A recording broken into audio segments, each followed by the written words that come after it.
Hey, it's me, Aaron. Welcome to Aaron Live.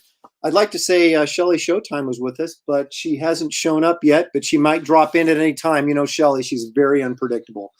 Hey, welcome to the show. It's April 11th, 2021. This is show number, I have no idea. I have no idea what show number this is, but this is a special event show because this is the first time I've ever actually had a guest on my show. I don't know how it's going to go. It may just explode. We'll see. We'll see what happens. But I'm very fortunate to have an old friend and an extremely talented artist to join me on this inaugural kickoff of maybe future guest stars on the show. So let me introduce you to the guy that's currently drawing Bass Reeves for Allegiance Comics. His name is David Williams. Let's give him a big round of applause. There he is. Ladies and gentlemen, David Williams, a.k.a. Brohawk. Thanks for joining me, man. What's up? How you living, bro? Look at that. You got that low-angle shot set up so you got your name right above. You know, that's pretty cool. I like that. And you get to see the big old beard. Well, I want to know how long that beard took. I concentrated real hard last night, and it just went.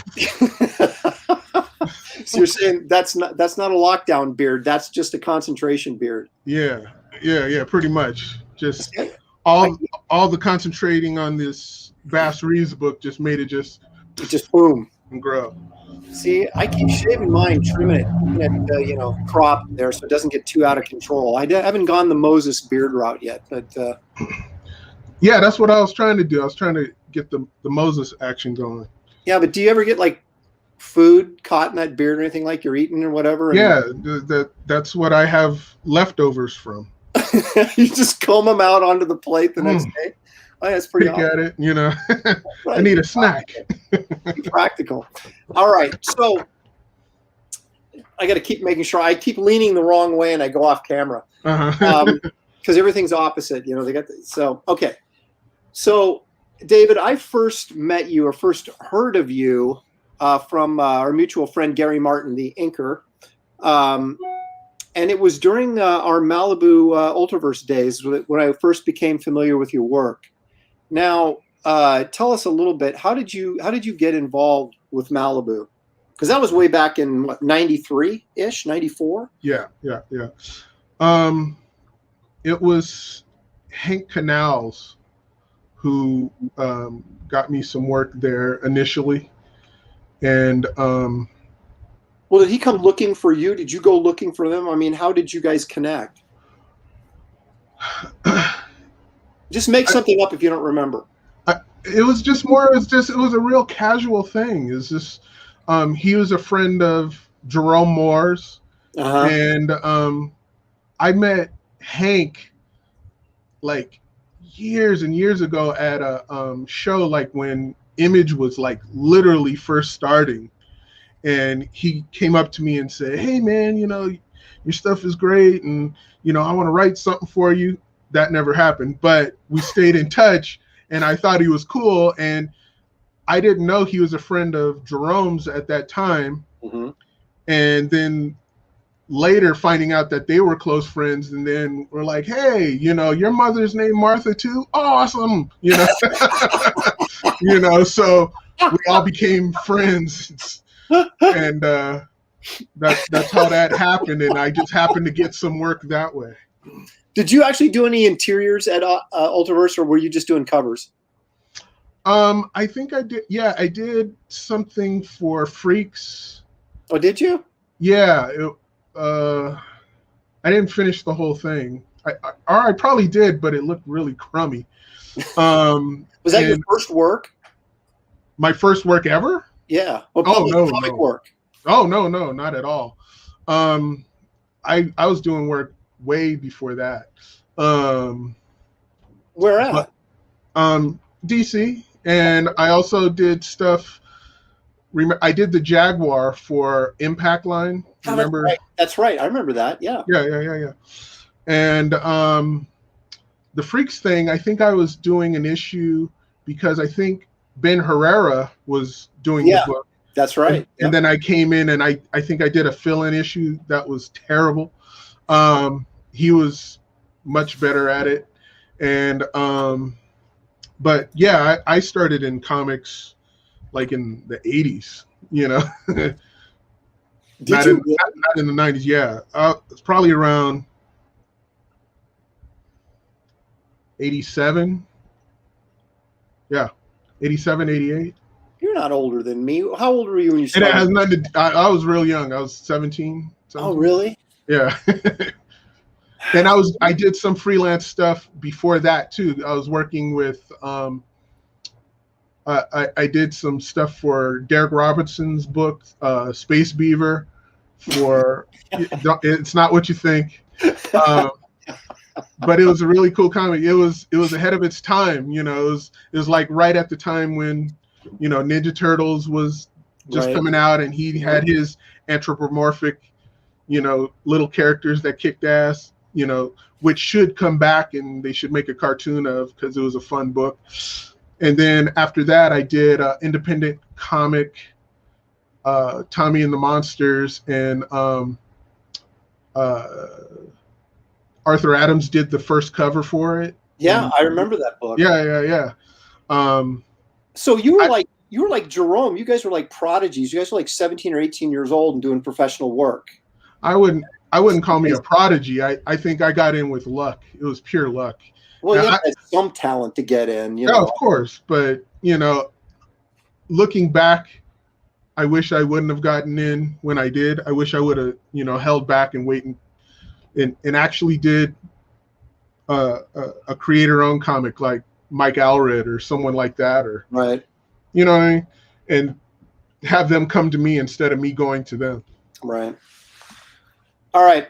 Well, that was just a little brief intro, a little warm up to, you know, get us on track here. So now, as you know, because I know you drop in on the show quite often and give me a few comments from the crow's nest, as it were. So you know that we have little features and things we run here on the show, and so I've got one that I'm gonna.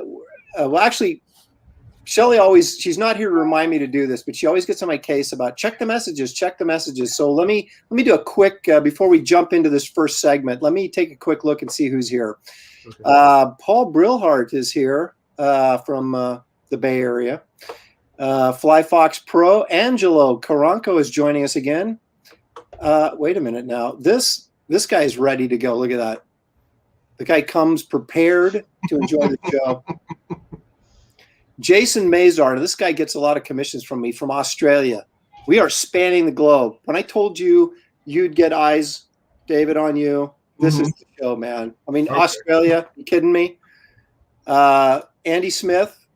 Oh, I'm sorry. That's Fraga. Fraga Boom. Not up there. Hey, Space Beaver was dope. If Fraga Boom says Space Beaver was dope, man, then he knows. Let's see here. Stephen Ing. Do you know Stephen Ing? I probably do. He's Stuart Ing's brother. You know, okay.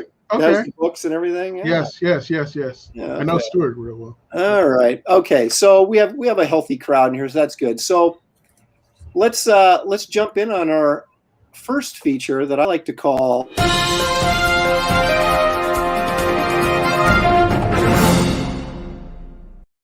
how about that? Okay. So I got a couple of stories, David, that were passed on to me years ago from Gary Martin, and I have to find out because I never verified if these were actually true or not. Now, the first one is just kind of get your memory warmed up, okay? Now, do you recall at San Diego, and this would have been probably around 1999 or 2000, back when the Artist Alley was at the other end of the big hall, and they were doing their auction there, and Bud Plant had put out or donated a Leyendecker book, you know, that old 70s Leyendecker book. Mm-hmm. And no one knew what it was. And I was in Artist Alley standing on a chair bidding on it, you know, yelling at the guy and because the opening bid was $100. So I bid $100 on it, and no one else bid on it because no one knew what it was. And so I ended up getting it for $100. Now, it seems to me it wasn't more than 15 minutes later, you walked up to the table and offered me $150 for it if I'd sell it to you. Do you remember that?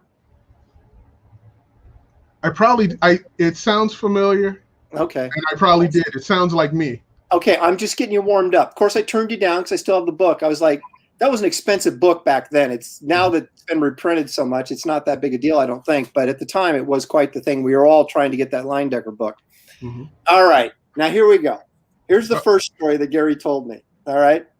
Now, he told me, and I think it was a Taco Bell, but fill in whatever fast food restaurant it was. But according to Gary, you were in a Taco Bell standing in line to order, and some guy apparently recognized you, had a backpack, took off his backpack, and actually had a comic that you drew in his backpack and had you sign it in this Taco Bell.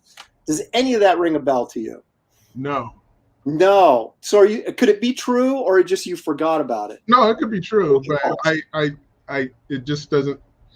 We've had so many adventures, so it most likely happened. Gary was telling me, because the funny thing about you was I was always getting stories from Gary about just these surreal things that happened to you. I know I got a new David Williams story.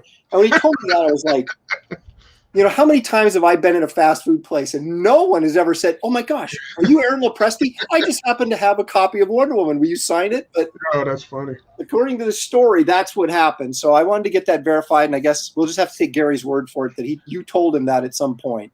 All right, here's the other one. You have to remember this if it's true. Okay, so you were living in LA at the time, and Joel Schumacher was filming one of the Batman things or something out on the street. You were in the crowd, apparently wearing one of those tall cat in the hat hats, and you were able to get Joel Schumacher's attention, and he came over and talked to you. Yep. And you, of course, just happened to have samples of your work on you, and you showed them to Joel Schumacher on the street while he's filming Batman. Is that true? Yes, it is. Okay. Can you give us a little bit more of that story? A friend of mine was working in. Okay, the scene was when Batman swings in and Chase Meridian is there and stuff like that, and Commissioner Gordon, and the Batmobile goes through the city, and it looks like some kind of Japanese neon whatever that Joel Schumacher was doing. Right. A friend of mine worked in the actual building that they were shooting at, and he told me, "Hey, they're going to be filming at 3:00 in the morning. You want to come and check it out?" And I was like, "Yeah, but I don't have a babysitter." And I said, "You know what? Forget it." So I took my newborn baby and my wife, and we all went down, and we were all just gathered around. And it was we were there and probably 3 or 4 other just random people. And this was the first time they unveiled the Batmobile. But after they finished shooting, Joel Schumacher was just lingering around, and I was the only one who recognized him. And I said, "Joel Schumacher." And he turned around and he saw my hat, and he came over, and I said, "Hey, you did Car Wash." And he goes, You do what I did, Car Wash? And he came over, and I was like, "Yeah, man, and he was all excited. And I said, "Hey, by the way, I work at DC Comics, and I did at the time." And I had my portfolio, just happened to have it right there. 3 a.m. Just happened to bring it with you. That's right. No, but our car was like right on. I said, hey, hold on a second. So I went over there and just grabbed it and showed it to him. And he was just like, "Oh, this is fantastic." The crazy thing is that I met him probably 10 years later when I started working at Warner Consumer Products, and I was taking my mom on a tour of the Warner lot, and he was sitting at, this lunch table, and I was like, "Hey, Mom, there's Joel Schumacher." She's all, "Who's Joel Schumacher?" And I'm talking loud enough for him to hear me. And I said, "He's the one who did Car Wash." And he turned around and he goes, "You knew that?" I said, "Yeah, we met before." And I told him the whole situation. He's all, "This is great." And he started talking to my mom and all this kind of stuff. And it diverted into talking about Car Wash, which was pretty funny. He was a nice guy. He was a real nice. Hilarious. That's see, that's what we classified back in the day as that could only happen to David Williams. Is one of those stories. Okay, so all right, so we clarified at least one of the two stories, whether it was fact or fiction. The Taco Bell one will just, I guess, float off into history, and we'll. He has some far more embarrassing ones. So I know I've got a few more, but I told you I wasn't going to embarrass you. So, okay. All right, now it's time for another segment that I recently introduced in the show that I like to call Precious Moments from Yesteryear. So you want to take a quick look at this.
I tell you, those always bring a tear to my eye. Those good old days. All right, the reason I picked that is because Warner Brothers owns all that stuff now, all that Hanna-Barbera stuff, right? So when was it that you went to work for Warner Brothers? Was it right after Malibu went under?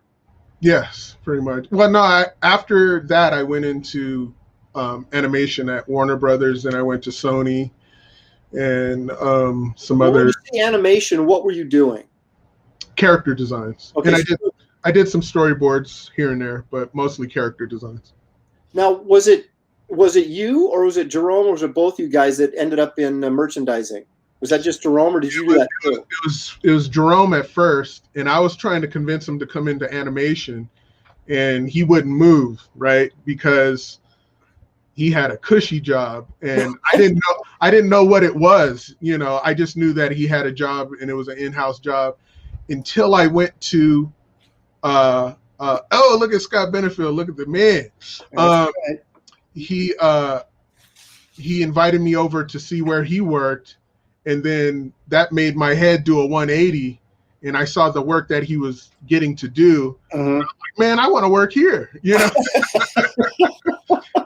And so I kept on asking him, how can I get a job there instead? You know, because I was always trying to convince him to come into animation. Ironically, he works in animation now, and he's amazing at it. But his boss was Frank Espinoza, who's a great comic book artist and just artist in general, also, who created this book called Rocketo. It's a really great book. You should check it out. And he was the art director there. And so Jerome introduced me, and we hit it off real well, and he saw my portfolio and liked it and knew that I was friends with Jerome, and he dug my energy. But it took about a year for me of begging, like, come on, let me in. And he finally found a space for me and let me in, and I wrecked that place, you know.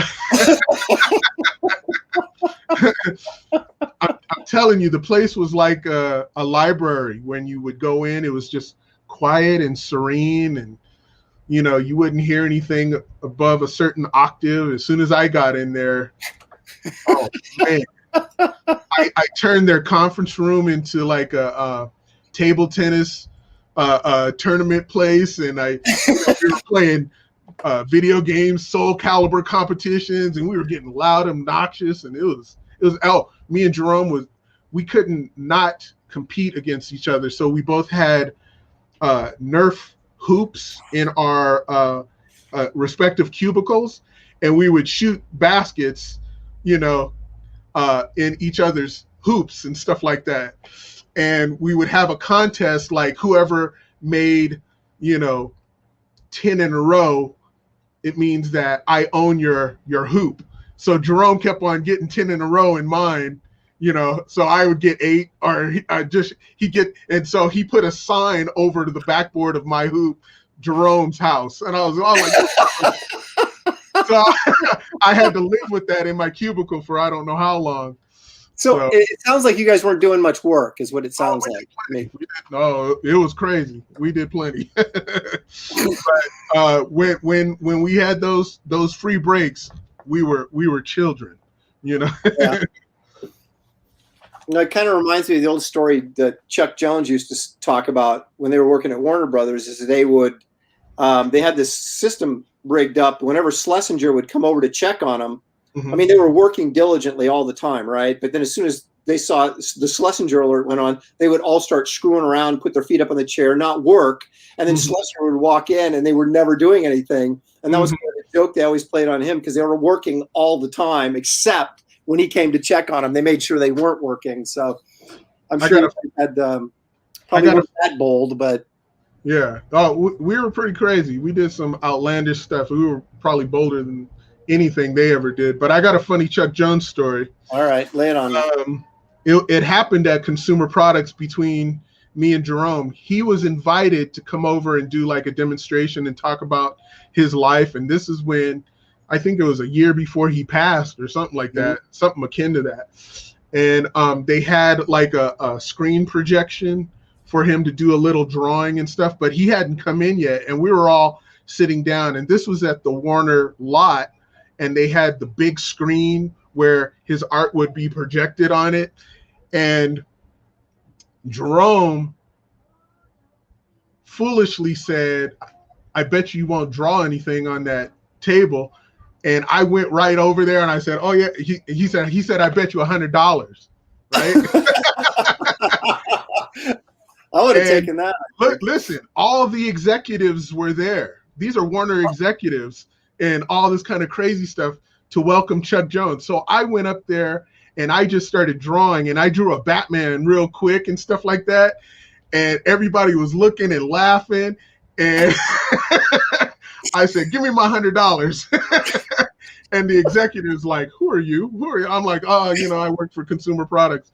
And man, Frank Espinosa was like this and trying to hide, you know, and Jerome was just like, oh, this fool. You know, I was just like, nah, man, you can't be putting no money on the table like that. I'm taking $100, man. I don't know. I would have gone for it. Yeah. Did he pay up? Yes, he did. Yes, he did. All right. That's good. He's a good man that way. He still wants to win it back.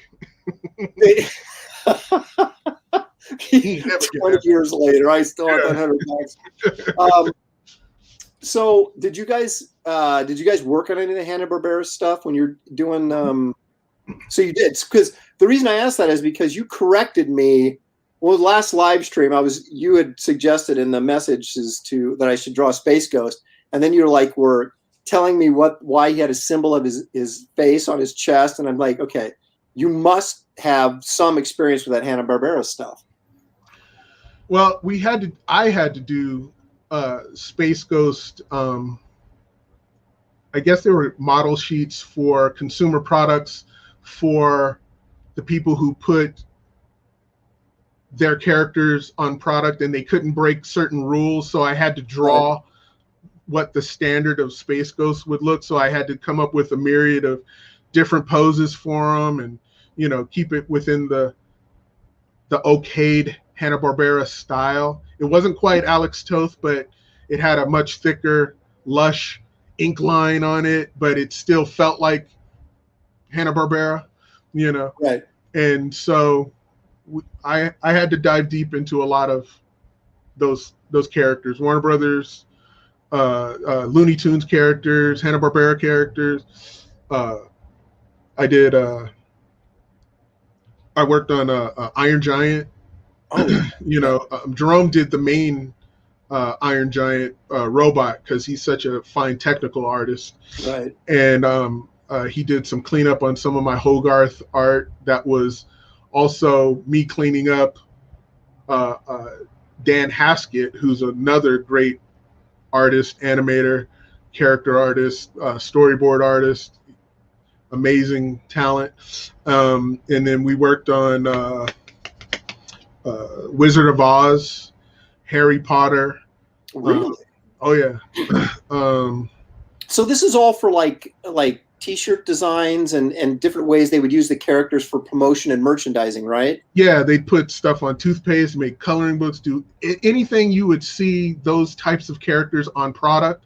We did the art, so we couldn't sign our name to it. So you most likely held it in your hand at some point, and it was either me or Jerome or one of the other talented artists there. So the actual art the product art actually was your guys' art. You weren't doing like style guides for some commercial art studio or an ad agency. You actually were producing the art that went on the product. Yep. So was that a better, without getting too specific, but was that a better paying gig than comics? Oh, by far. Really? Yeah. Well, yeah, for us average comic artists, right? You know, maybe not. Yeah. Harlem, but, okay. I mean, what most comic book artists would probably earn in a month, we were getting in 2 weeks. Nice. Those are the kind of gigs I think that everybody wants to get, right? But at the same time, you're not getting any credit for your work. So that must have been kind of a little, I mean, you got to tell people, hey, I drew this on the toothpaste thing, right? But yeah, pretty much. I didn't care. You know, I would do their work and I would do my things to please me on the side, because I was still doing stuff in comics here and there. I would do covers, or I would help other animation studios and all that kind of stuff, and you know, still have fun, you know. Do you think that it's funny because Jerome I should have had him on too, so all three could talk about this. But do you think that working there affected your comic book work, your style? Oh, 1,000%. Yeah, 1,000%. Because I remember your stuff was the stuff I remember seeing, like the covers and stuff you did at Ultraverse or whatever, was clean.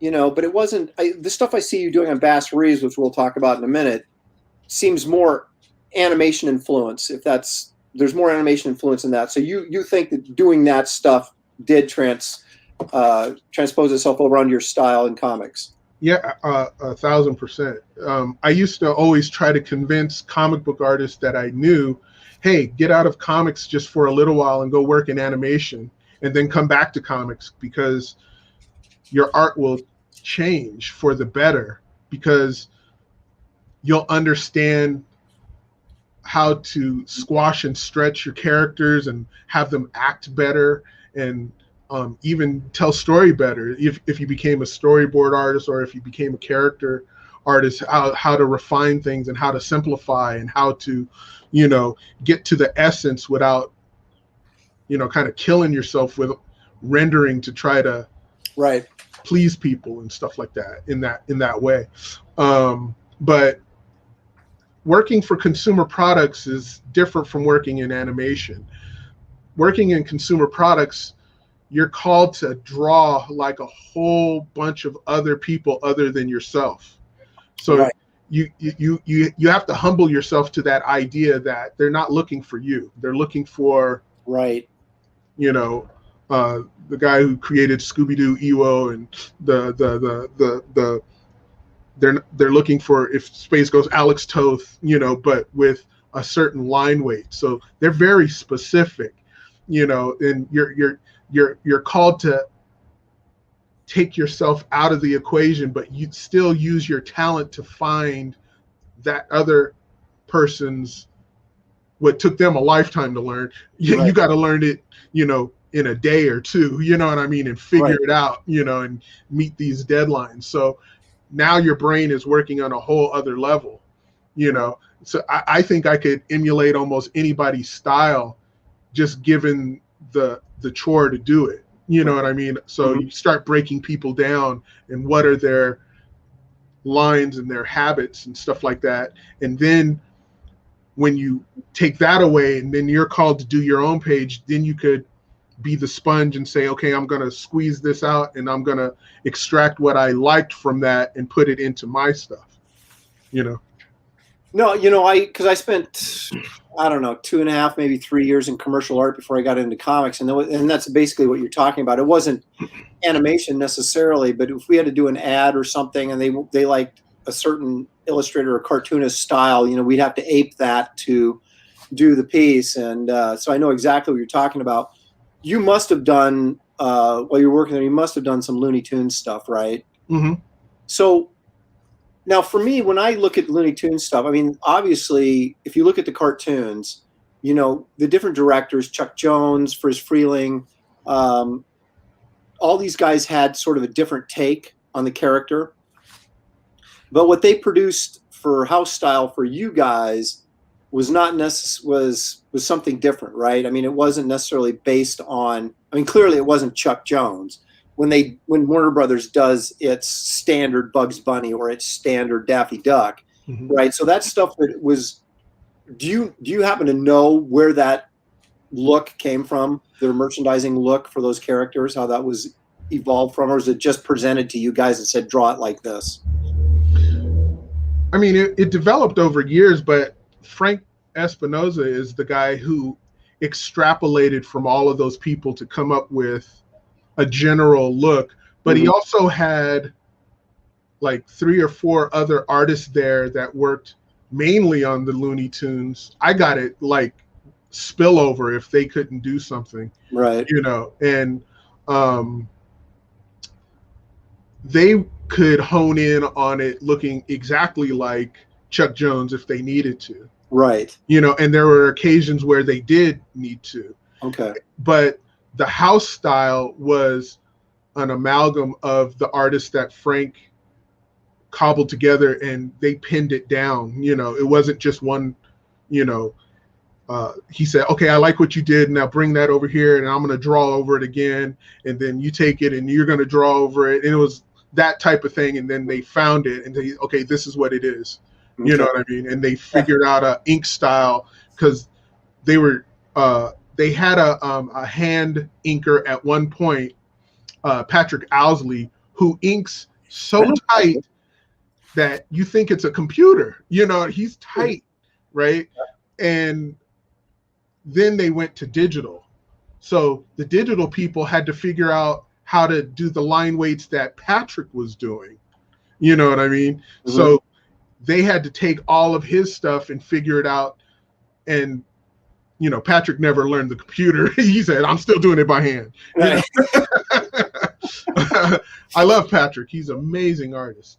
But those guys, they had a whole crew in the back, inking on computers. So it almost kind of makes people like Patrick irrelevant. You know what I mean? Yeah. In comparison, it's almost like John Henry, the steel driving man going up against the machine. Right. Yeah. You know what I mean? And Patrick still wins at the end, but he's going to die doing it.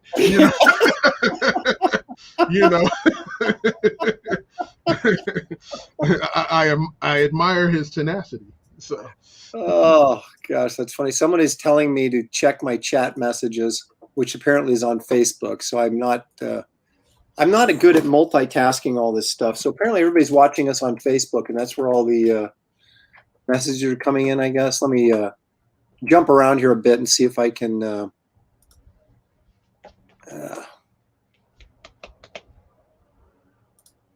check your chat messages. Check your chat. I'm trying. I don't even know how to do this, man. I'm telling you, it's there we go. I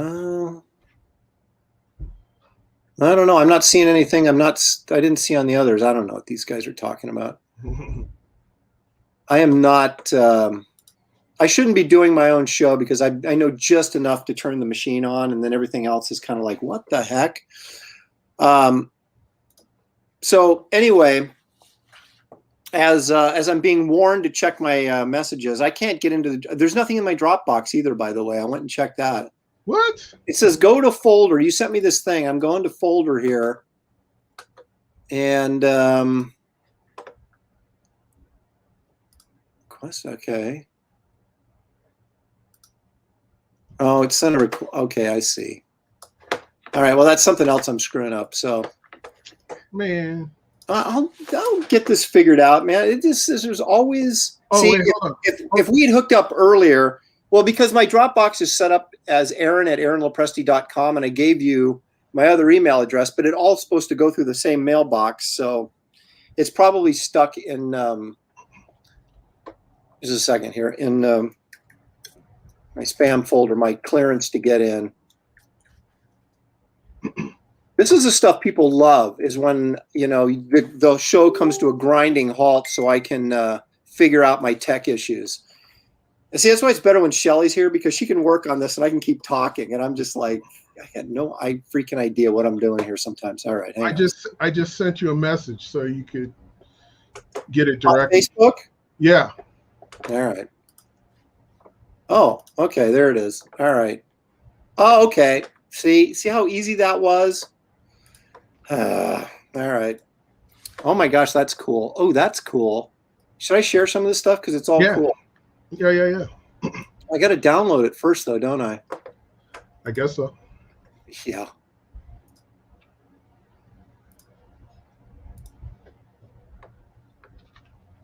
Okay, there it is. It's all very technical, David, and you know that's. You know, you're talking about the machine versus the man, and I'm telling you that I am not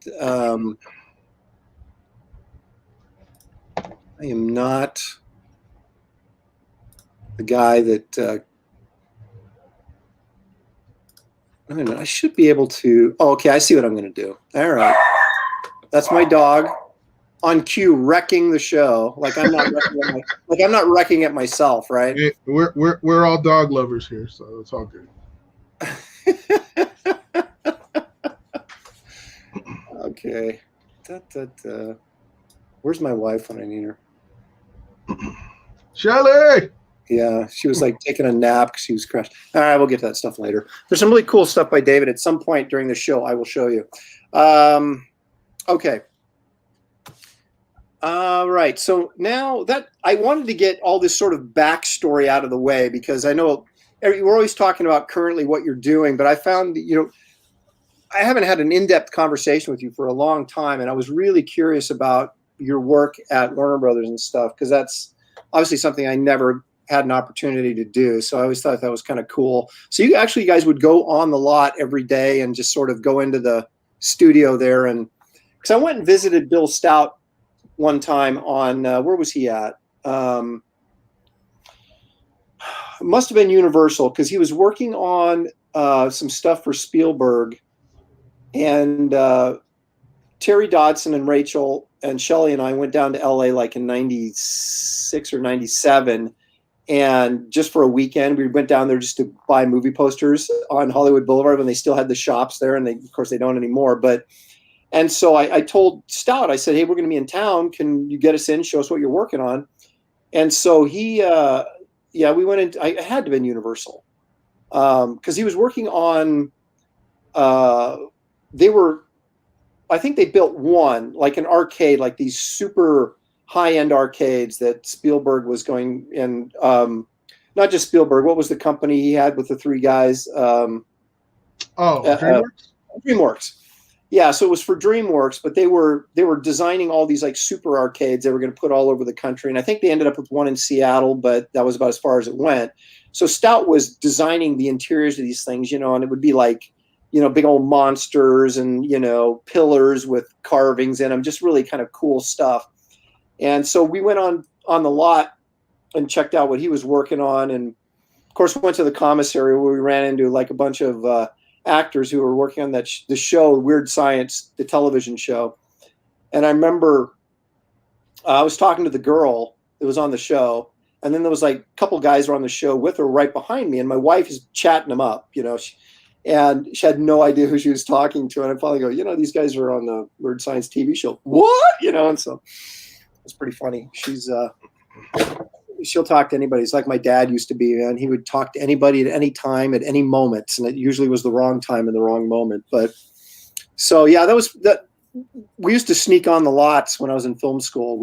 And it was easy to get on the lots. You just go show them your USC ID card and say, "Hey, we're here to pick up something from the props department," and they'd let you in, and we just get out and break into different sound stages and watch people film and stuff. So. I don't know. I mean, when you do it regularly, it's probably not that cool of a thing. But the first couple times going in through the gate must have been kind of a cool feeling. Oh, I was acting a fool then too. The thing is that if you act like you belong there, they don't really care. And I used to walk on literal sets while they're filming. Yeah. Okay, I'll tell you a couple of them. Yeah, give us a couple here, man.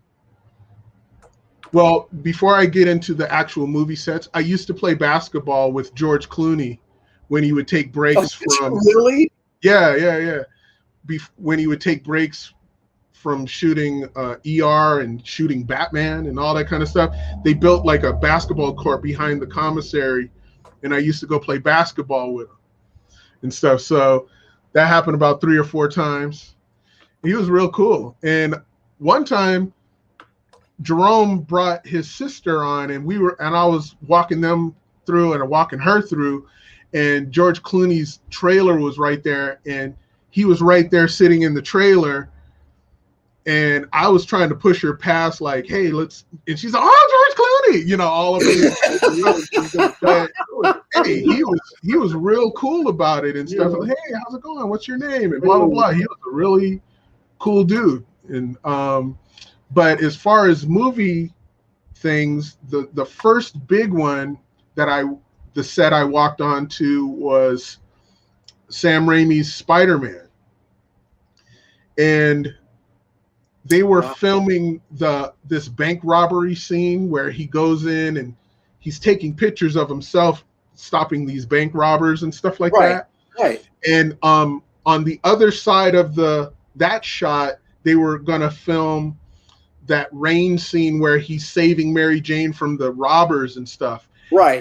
And all of this stuff was happening like at 12 o'clock at night. So I went over there and I acted like, I belong there. So I picked up some cables like I was working there and stuff like that. Seriously. And one of the Spider-Man actors, I thought it was Toby, but it wasn't him, walked around in full Spider-Man costume with a robe on. And I was just like, nerding out and stuff. So it was like one of the Spider-Man stuntmen guys? Yeah.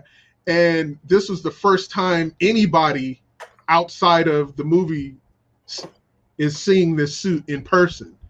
And so I'm trying wait a minute, you hadn't seen any like publicity? There was no stills, there was nothing, zero, nothing. So I go and I'm looking and I'm trying to be as cool as possible, but it's hard because the nerd in me is going, it's Spider-Man, And so Laura Ziskin, the producer, was there, and James Atchison, the costume designer, were trying to figure out what they were going to do about cleaning the costumes because, they're getting dirty and they're sweaty and all this kind of stuff. And they're talking about how do you clean it because it has foam rubber pieces on it. They don't want to destroy it by putting it in the washing machine or whatever. And I said, and I'm like standing right behind him like this, trying to play it off. And then I said, just use woolite and water. It'll clean it perfectly. And they looked me up and down. And I had a Warner Brothers jacket on, but they didn't read it. And they're like, but I had the cables on, and they said, "Thank you." Okay. And then they kept on going. And so I helped them figure out how to wash their suits, And then, so they were filming this for like 2 days. And so the next day I went back and some other Warner Brothers people came, but they kind of gave it away because they were geeking out and say, "Hey, you guys don't belong here." And they kicked them off. But I went around the corner and I went through the backside and I saw them filming the upside down kiss thing in the rain because I was hiding in a corner of of one of these abandoned buildings, and I'm watching them film it. No, wait a minute. Your head isn't in the shot. Is it? If you look, it's not in the shot. You couldn't see it because they didn't pan that way, and they couldn't see me because it's so dark. And I'm just like, just looking at this whole scene play out. It's like 3:00 in the morning. My wife is like, "What are you doing?" And I'm like, "Hey, I'm watching them film Spider-Man right now." She's like, "All right, okay." So it was an awesome experience. That was the first time seeing movie magic getting made, and that was a major scene. Oh my gosh. I mean, yeah, you just like snuck in, right? Like that was like the major event of that era. Absolutely. That's pretty awesome, man. And then I got to go on the set of Constantine, like the shots where he walks into hell. Like they really compressed all these cars and stuff, and they had this whole big giant hangar in one of the buildings, and it looked like hell, and they had the backdrops, and I walked all on it, and I was looking, I was like, man, this is awesome. I'm like, what is this for? Oh, it's for this movie called Constantine. I'm like, Constantine, It was awesome. So I walked all through that and stuff, and put my DNA on it and whatever. And so you were just, I mean, you were on the lot, obviously, but you were sneaking into all these. It really wasn't sneaking. They were so. You just walked in. You couldn't do that now because of beyond COVID, but right post 9/11, you could do that. But after 9/11, they were just like up everybody, and especially after one of the Batmans, when people were stealing props and stuff like that, they were up everybody's butts. But when you had a Warner Brothers badge, they didn't look twice, and I did. So I'm walking on all these shots. I walked on to the set of them shooting those Batman OnStar commercials and stuff like that, and I walked on the set of Ben Affleck's Daredevil, and me and my friend John Cogan were walking on the set, and I said, hey, just be cool. They won't even notice us, because they were filming a shot where pedestrians were just crossing, and stuff like that. Uh-huh. And they were in this like cafe. It was Ben Affleck and Jon Favreau. Yeah. But we started walking like we were one of the extras and stuff. And they said, hey, get that guy off the set. And they're like, what? Which guy? The one with the Fantastic Four shirt on. And it was me. So they kicked us off. We almost made it into that movie. If I would have turned that shirt inside out, they would have never known. So they got us off the set. And I met I met Salma Hayek on there. She was real nice. Really? Oh yeah, she's a real short little joker and stuff. She's gorgeous in person, but she's a real short, and she was real sweet to talk to. Terry Hatcher, I accidentally bumped into her because we were in the Warner store, and I turned around and she was right there on me, and I was like, oh, I'm sorry. And I was like, oh my God, Lois Lane, I'm so sorry. And she laughed, and I said, my bad. And I said, I gave her a hug, an impromptu hug, and she hugged me back, and she thought it was funny. And I was just like, I'm sorry, She said, no worries. She says, what do you got there? And I think I was buying some kind of Prince album and stuff like that. I said, yo, you better get one of these,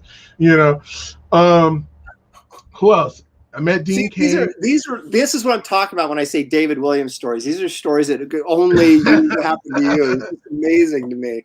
Pretty much. No one was a jerk, on the set as far as met Dustin Hoffman on the set. It was no kidding. Nice. Yeah. I did the design. You just felt comfortable going up and just talking to these people, huh? Well, if you treat them normal. Well, yeah, sure. But still, you got to feel a little intimidated, especially since you're really not supposed to be there to begin with. No, not at all. I deserve to be there because I work for Warner Brothers. Well, so okay. I was just like, and I'm David Williams. They should be wanting my autograph. Hey, that kid in the Taco Bell, right? That's right. Oh. And so, I did the design for Granny Goodness for the Superman animated show that. Right. Bruce Timm was Yeah. Producing, designing, and stuff. So I did Granny Goodness, High Father, and all that. But my Granny Goodness, I said, hey, I want to make it Ed Asner, right? That would be like the perfect voice. So I'm going to make him look like Ed Asner. And they said, oh, that's a great idea. So I drew it. And so they literally got Ed Asner to do the voice. And like a year later, he's on the lot. And I say, hey, Mr. Asner, it's nice to meet you. I just wanted to let you know that I was the designer on for Granny Goodness on the voice that you did for the Superman animated show. And he said, oh, you did a wonderful job and you got my hips perfect.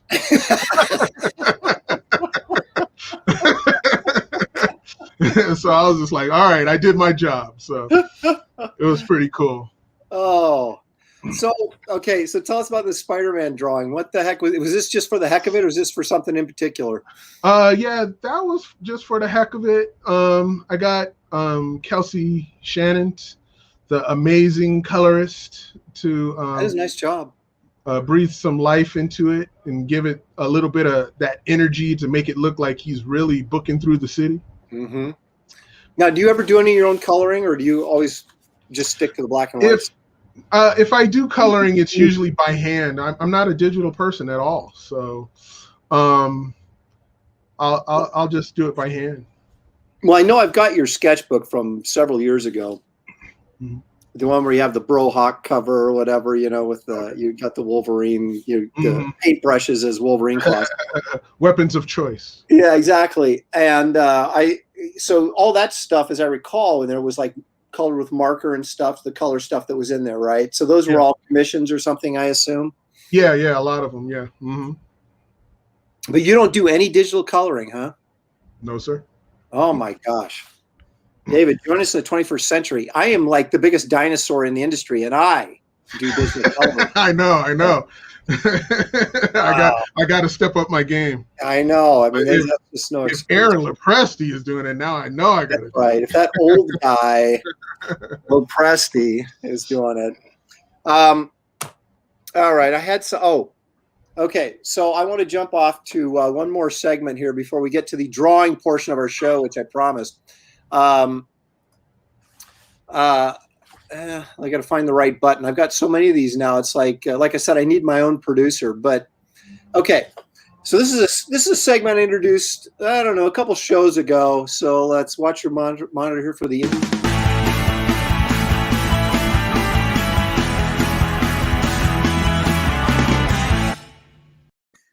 So I'm going to step up first, and of course, since you're my guest on the show, I'm going to recommend Bass Reeves. Now, I have to admit, I've only read the first issue because I don't know where to get these. We don't have a Walmart near me, and I don't know, are these available in comic shops or just Walmarts? Just Walmarts, but you could also you could order them through Walmart and they'll mail them to you, or you could get the digital downloads. Oh, I'm sorry. I'm just telling you how you could get them. I'm gonna have to order. Well, in other words, I'm gonna have to order them off eBay. That's how I got the first issue. As I ordered it off eBay with. You don't have to do that. You could still order them directly through. If they don't have them in stores, you could get them through Walmart and they'll mail them to you. Oh, really? Okay. Yeah. All right. I'll do that because I mean, there's a Walmart, but it's not like close to here, so it's like I just never go by it. So, but no, this cover, is this the cover to the second or third issue? That's the third issue. I love that color. And you didn't do the colors, right? So I can't compliment you on the colors. Well, that was Kelsey, and I told him, make it look like he's in a black light, with a black light effect. And he came back with this, and I was like, woo! That's really sharp. That's really nice work. Yeah. The drawing, of course, and the inking is really nice as well. But I'll go ahead and recommend this comic because I read the first issue, and the only reason I got it, to be honest with you, is because you drew it. And I didn't know, I mean, I know Kevin a little bit, but other than him being an actor, having this really deep, imposing voice, I didn't know that he was a writer or any of that stuff. So I bought this because of you. And Kevin did a tremendous job with that script because he didn't overwrite it. You know what I mean? It's like he let you breathe and he gave you the information you needed and didn't go overboard with it. I was really impressed. And so I really highly recommend this book. And since we're talking about it, let me ask you, I did a little bit, before the show, we talked a little bit about your allegiance with Allegiance, but how did this comic come about? Because I'd never heard of this guy, and he's actually a real life character out of the Old West. So how did you find out about it? What was your interest in it? How did you get involved in this particular project? Well, I found out about him probably about 10 years or more earlier, and I was thinking about doing something with him on my own, but it probably wasn't going to be presented how we're doing it now through Allegiance. I had different things running in my head. I was thinking of more of a fantasy version of him, or a point of view version where you would hardly ever see him, but you're like walking, seeing what he sees. You know what I mean? I was thinking of doing a point of view comic, and it was just going to be one issue, and it was mostly going to be focused on a specific part of his story, which I won't tell because it's actually in this series that's extended, but and then when I met Kevin, we were talking, and I don't know who brought it up first, but we said either he brought up Bass Reeves or I did, and he said, "Hey, I got this idea," and I was like, I had this idea, and we were just like, well, my idea is I'm going to do this, and how about we do well, you do mine, let's do something together, and and we're trying to figure it out, and we say, oh yeah, let's figure it out, and then we hang up the phone and we never figure it out, what I mean? And then all of a sudden, out of the blue, Mitch calls me, Mitch Breitweiser, and he goes, "Hey man, I'm starting up this, possible company, and I was just wondering if you would be willing to do one of these books." And he went down the list of these, titles that he had, and I'm in my head going, no. And as soon as he said Bass Reeves, I'm like, that one, that's mine, Now, did you hang on a second? Did you find out? I mean, how did this come onto his radar? Well, apparently he's been thinking about it, prior to, because I think his mom had some writing history with Bass, not personally, but doing some writings on Bass Reeves, but also he's from Arkansas, and they know that history, and that's where Bass Reeves is from and all that kind of stuff. And so he wanted to do something, with that character.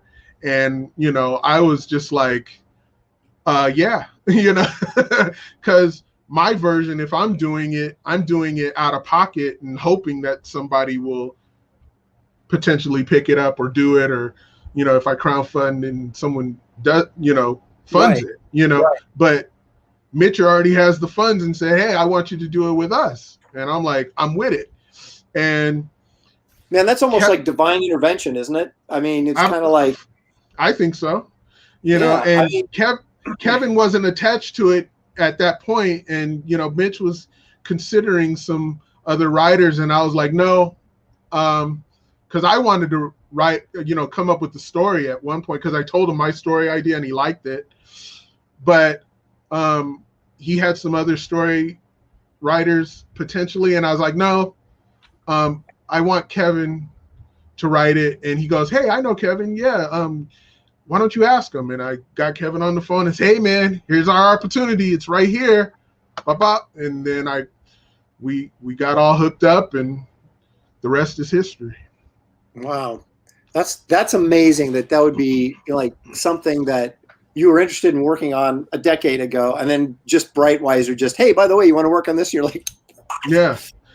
So he was thinking on it probably just as long or longer, so I tip my hat to him, and him and Elizabeth for wanting to do this. So really cool. It's all good. All right. Well, I have got another image here that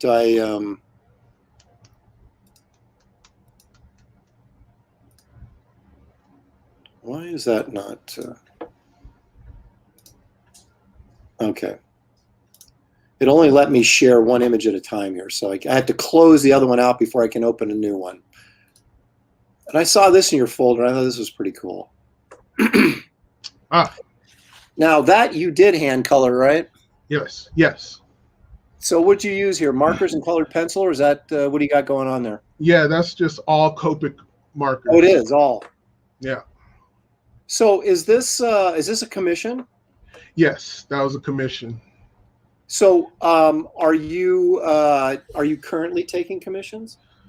I'm currently trying to finish the last of my commissions before I even consider taking on any more commissions, because I owe people for a while. But what I'm trying to do is a video.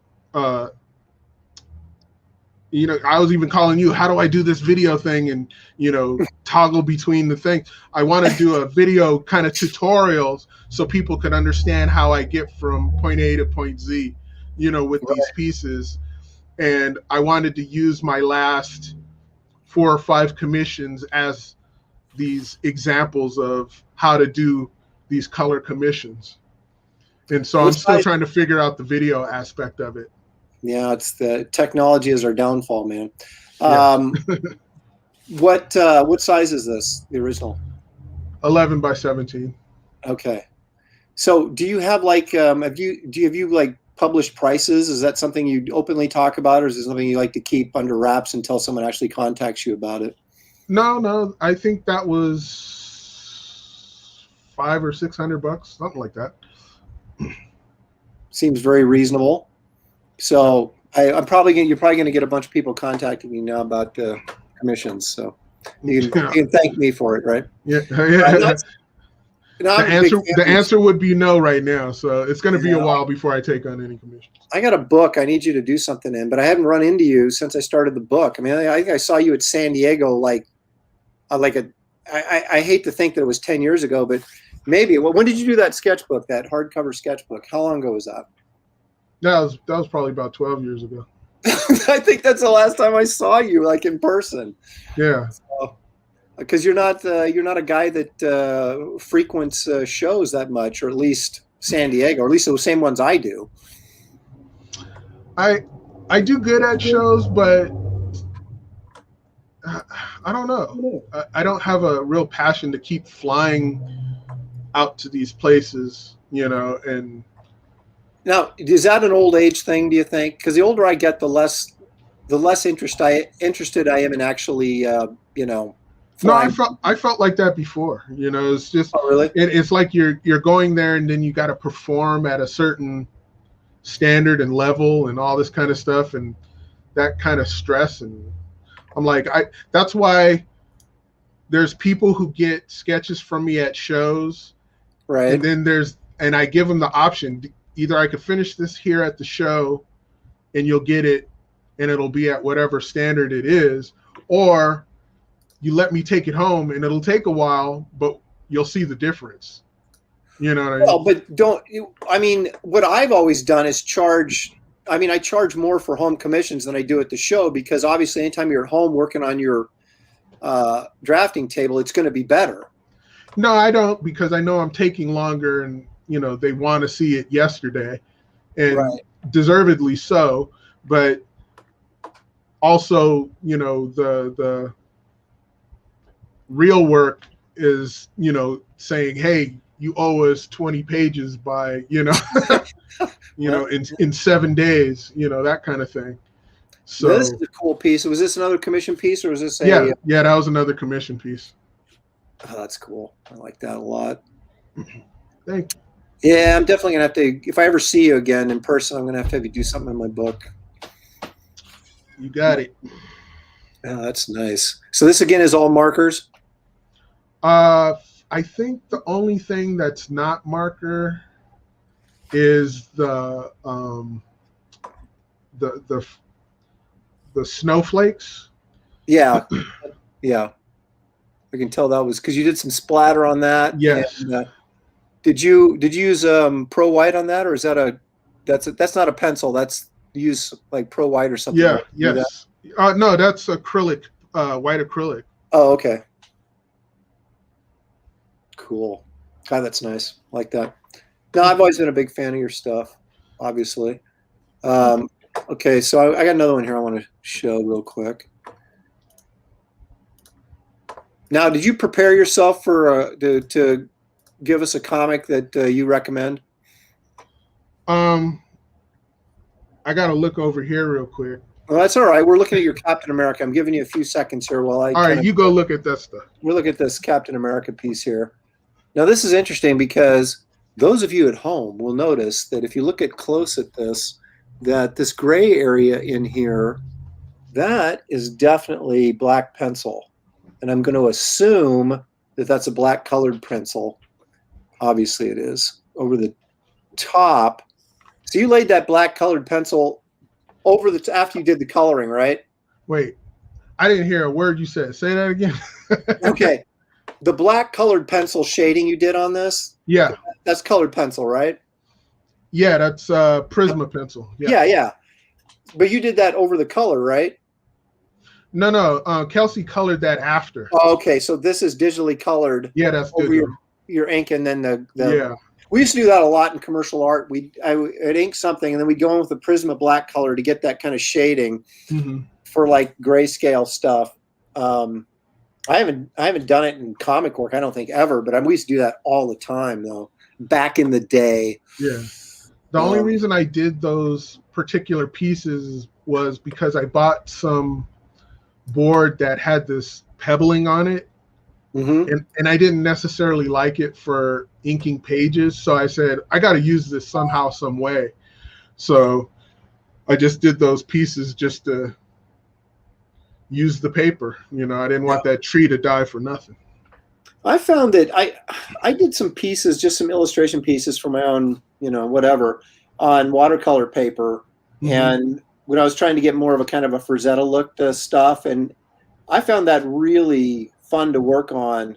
You're not going to get that hard, slick line like you got, on the cap or whatever. But if you wanted something a little bit more, I don't know, organic, for lack of a better word, I thought working over the watercolor paper was really an interesting experiment. And I got some really interesting line qualities out of it. You can get like dry brush without really having to do dry brush.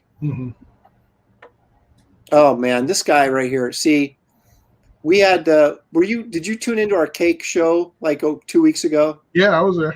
Okay, this guy's been pushing his red velvet cake, and now he's rubbing it in my face, apparently, that he's eating it as we're talking. See, we should have done, the next time I'm going to have like a pie or cookies or something. I need, got to have some food going on that, I think it brings the show to another level.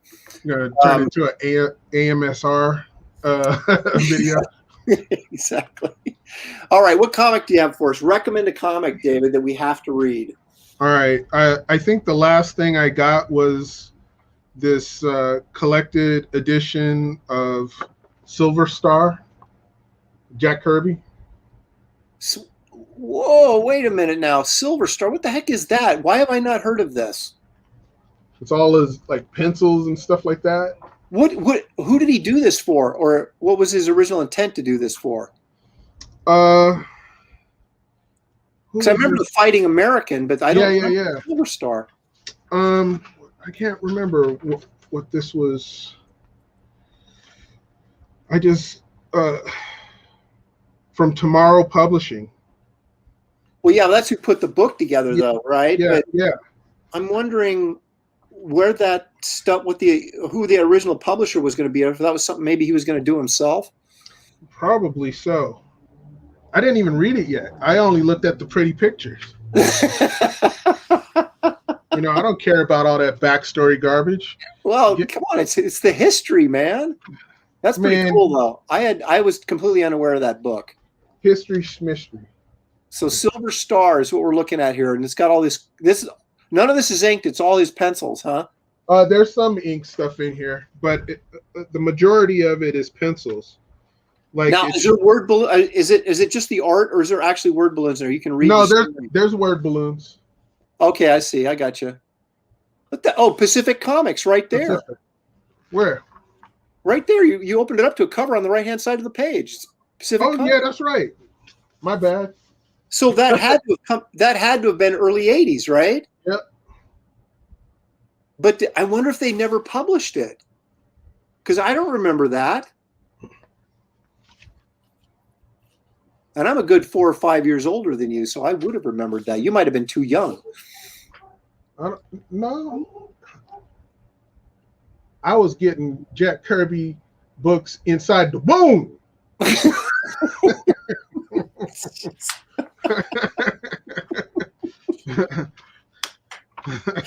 Oh man! All right. Don't even try to imagine that. I came to Kirby late in life. I didn't really appreciate him that much when I was younger, but I did as I got older. Yeah. Although I always liked his Thor work for some reason. I was never a big Fantastic Four fan, but I always liked him on Thor, even when I was young. Yeah. You know what I recently I shouldn't say I discovered, but I'm still on DC's mailing list. I probably shouldn't say this because they'll kick me off now, but and so they send me all their hardcovers, and all the trades and everything, hardcovers and softcovers. And they did a collected collection. Mm-hmm. They did a hardcover collection of Simonson's Manhunter. Okay. And I have never read it. I mean, I'm aware of it, but I've never read it. So I'm reading that right now. And Archie Goodwin wrote it, and it's got some pretty cool stuff. Because, Walter and his storytelling, man, even when he was just young, he was doing some really cool storytelling stuff. So yeah. That's a pretty cool book. And I'm kind of mad at myself that I took this long to kind of get into it, because I've been aware of it. And I know Walter really good. So hopefully he's not watching right now shaking his head. Yeah. Just going, oh, Aaron, I thought I trained you better than that. Eric Doyle says this book was published, but he's not sure how many issues. So, did my focus go out of? Now you're upside down. I'm upside down? You're not upside down. The book, you're holding the book upside down. No, I'm just trying to focus. Oh, no, you're okay. Okay. Now I'm in focus. There you go. You turn off that autofocus and it won't do that. So, yeah, Captain Victory. I remember that. So it was around the same time, huh? Interesting. Yeah, here we go. You got a wolf out there?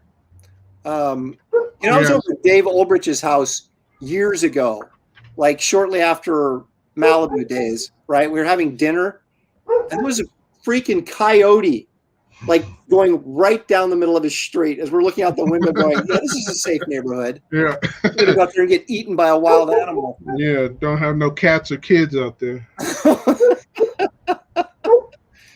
Well, look at that. Okay, someone says they think Topps released some of that Silver Star stuff too. So how about that? When did this come out? Look at all this stuff we're learning. See, I've got a really informed and intelligent audience. I go highbrow on this show. That's right. So, all right, dude. It's this is the money time for the show. Now, I got some guy who wants a Planet Hulk from me, which is always the thing I dread the most when I have to do a commission, because it's the most work, because I got all the armor and everything like that. And the Hulk always fills up the page, no matter how much he just grows when I draw him, and he fills up the page no matter how big I'm doing. But I'm going 11 by 14 here. Now, I have to open up. I've got separate software for my camera. I'm sure you do too, right? For your, which, like a dummy, I haven't opened up yet. So give me a second here as I stall out the show, once again looking for my camera settings. There it is. Yeah. All right. So I actually have a little button down here that allows me to switch cameras. It took me like months to figure it out. So like I said, I'm not the most ingenious of techno guys.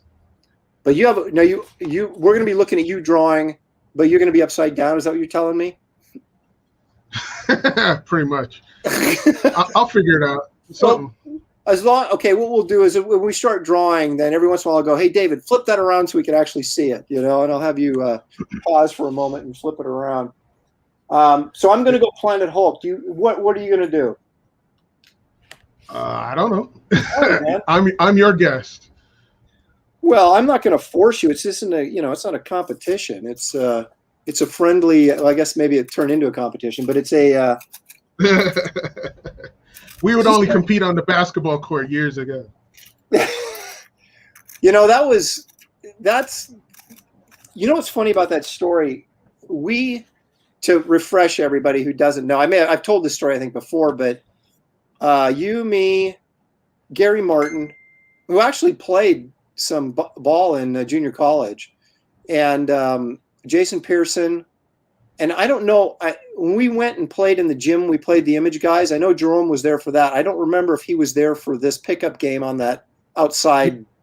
He was there. He was there. Okay. Now Jerome could shoot. Yes, he can. And so when I played, I was a high school player, varsity player. So I can get around the court all right. But this was back in the day when I still had hair, when we were all much younger. And correct me if I'm wrong. Did we play on a Saturday? No. Okay. We played, it was like one of the first days of the con. I think it was either a Wednesday evening or a Thursday evening, whenever the show started back then. Yeah. And I don't know if we actually skipped convention time to go play, but we must have skipped some. We must have left early. Yeah, we got there probably around lunchtime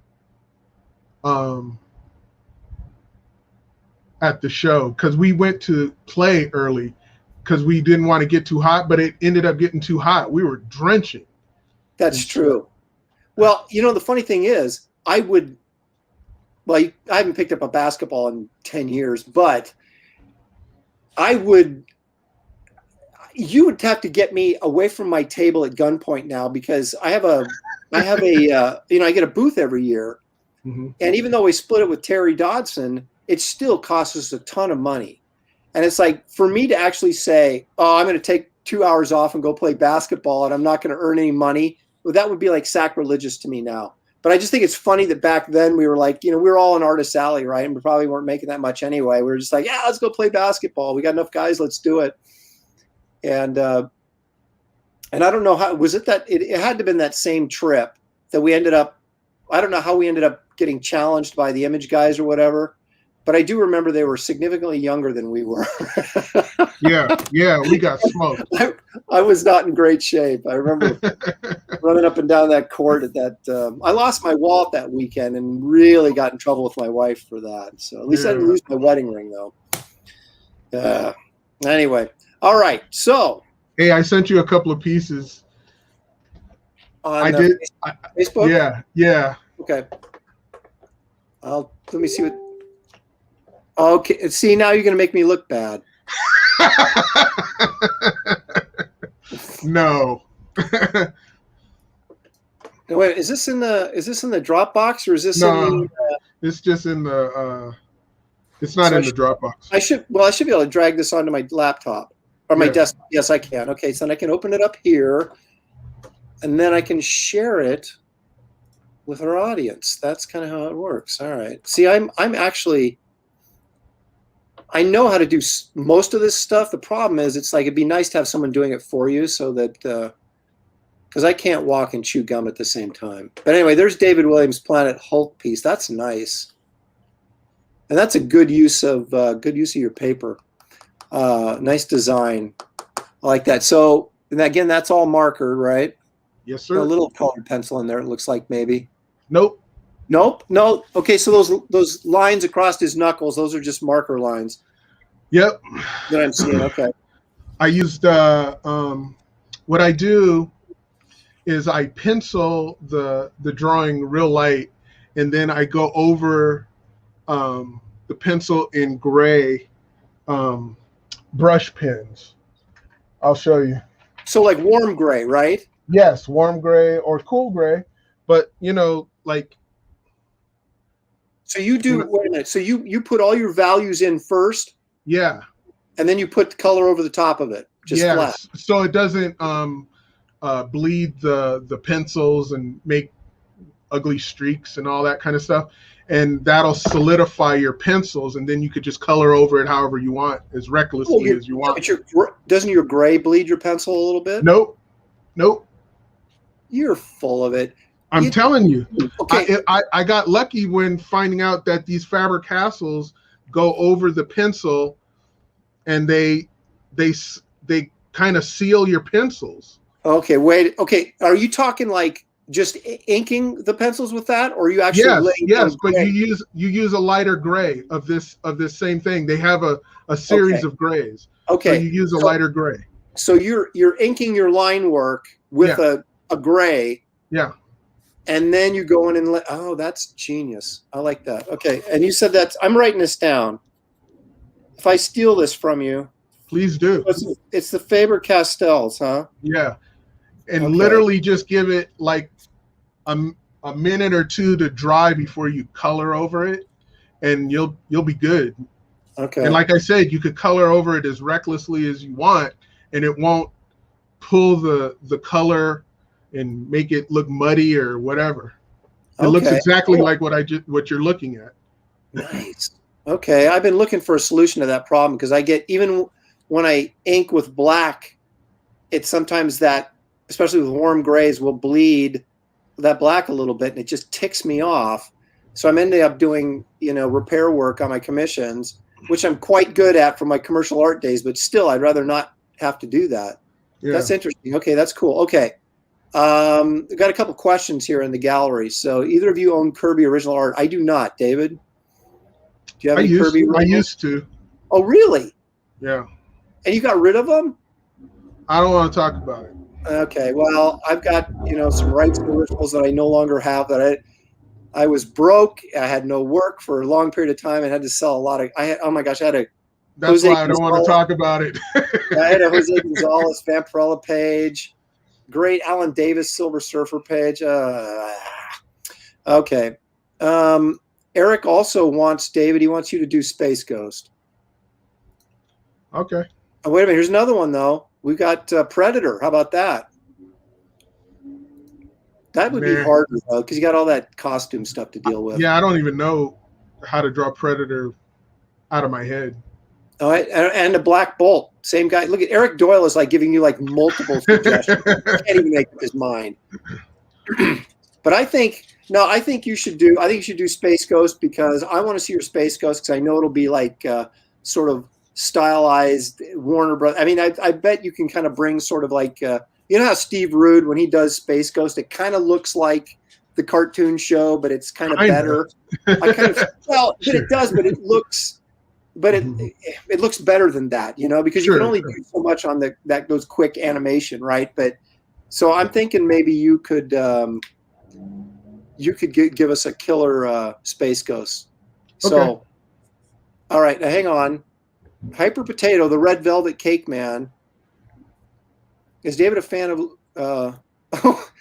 All he does is push Atari Force every time he comes on here. And I don't know. I was never much of an Atari Force fan growing up. Maybe, would you ever read that book? I liked it for the art. Did you? So there you go. If it's Garcia Lopez, what's not to like, right? Exactly. First time I saw Garcia Lopez's work was on the cover of, it was an Action Comics, but it was like, it was one of those bait and switch things where it showed Superman was flying, but he was lifting up Lois Lane in a wedding gown. And it was like the marriage of Superman and Lois Lane, but it was like Earth 16 or something. It was just like, it didn't really count. But I went, oh my gosh, this will be collectible. And I was so impressed with how well the figures were drawn, and I don't know, I was 12 or whatever. And so that's the first time I ever saw Garcia Lopez's work. And that was the thing that just struck me was, wow, these figures are really well drawn. So. And he's a great storyteller too. I met him for the first time 2 years ago, and that was almost, man, I almost felt like crying because he was so nice, and I showed him my stuff. And the only reason I was showing him my stuff was because I wanted to apologize to him, because he worked for Consumer Products DC for many years. Yeah. And Warner Consumer Products was separate from DC Consumer Products, but they merged for a little bit because of the movies and stuff. And he did some layouts for Chris Nolan's Dark Knight movie. Really? Yeah, and he did these Bane drawings, right? And they were just layouts at first, real tight layouts but they wanted me to make them look like Jim Lee pencils. So I had to take Garcia Lopez's tight layouts and turn them into over-rendered Jim Lee looking line work over Garcia Lopez's figure work. And so man, he was at a Heroes Con, and I had those pieces in my portfolio because I just wanted to get rid of them. I didn't like them. And I went over to him and I said, Mr. Lopez, I'm glad I get to finally meet you, but I'm here not to just show you my portfolio. I'm here to apologize for what I did to your work. And I opened the portfolio to where it was, and he looked at me like, "Oh, you're the one who did this," Serious. Really? Because it was that bad. And so I said, this is what they made me do, but I want to show you what I do, right? And so I showed him my portfolio, and he says, oh, okay, I understand, right? And so he looked through my portfolio.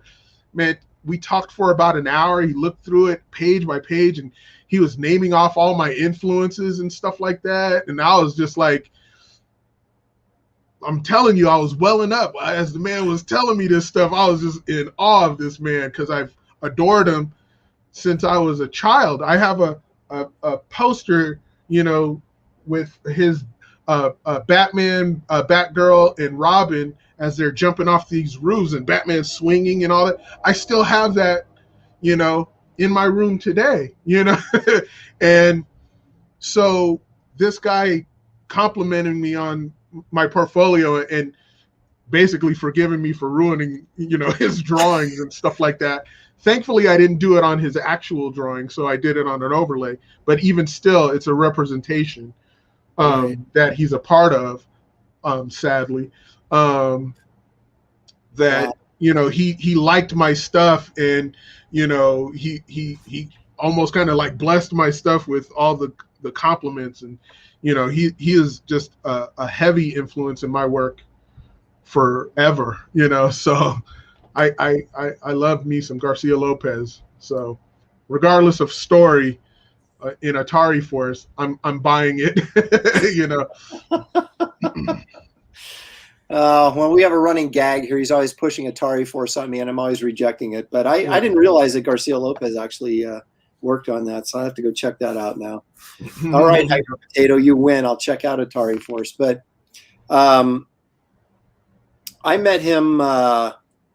I was at a show in Calgary, I think it was, and it was me, Phil Noto, Joe Jusko, Garcia Lopez, and then Will Spertasio was on the other side of him. So we were able to get a big group photo of all of us together. But that was the first time I ever met him, and got to talk to him. And just what a nice gentleman he was. Really nice guy. So that was really a pleasure to get to meet him.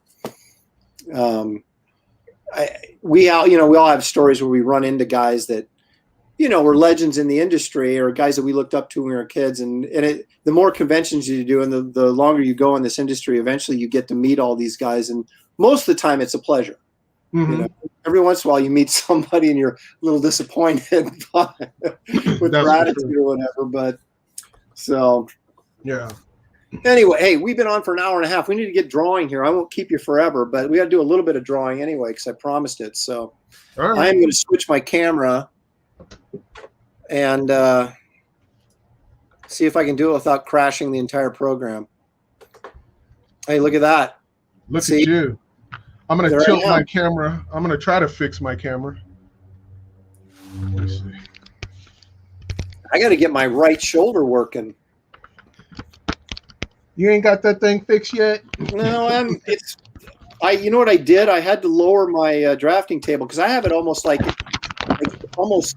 I mean, it's not 90 degrees, but it's probably 75 degrees, and it's like in order to draw on it, I have to hold my shoulder up, or I had to rig a brace, and it's just too much of a pain in the butt right now because I just don't have that much strength in my shoulder, and my flexibility is much better, but it's not fantastic yet.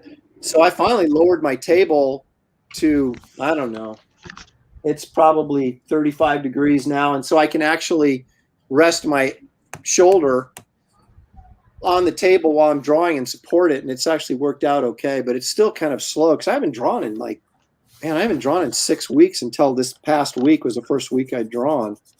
So, but I'm doing pages, so I figure at some point I got to earn some money again. There you go. So I'm doing Space Ghost, right? You're doing Space Ghost. I'm going to zoom in a little bit on mine because I can't really see. Do I need my light table on? No. You know, the funny thing is, the brighter you get, the more reflection you're getting off. You get off. Or are you working on a light table? Yeah. I don't know. You're a little bit out of focus right now. Yeah, I know. I'm going to fix that.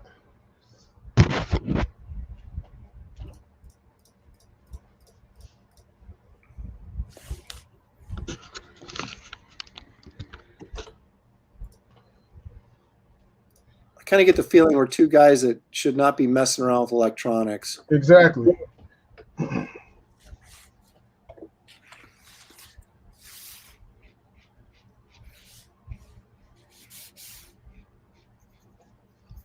So how many issues of Bass Reeves are you doing? 6. So it's a 6-issue miniseries, basically. Yes. And now 3 just came out, right? But where are you on your 5? You're on 5 right now, so you're a couple months from now. You're inking it too, right? Yes. So how long does it take you to pencil and ink a page from that, generally speaking?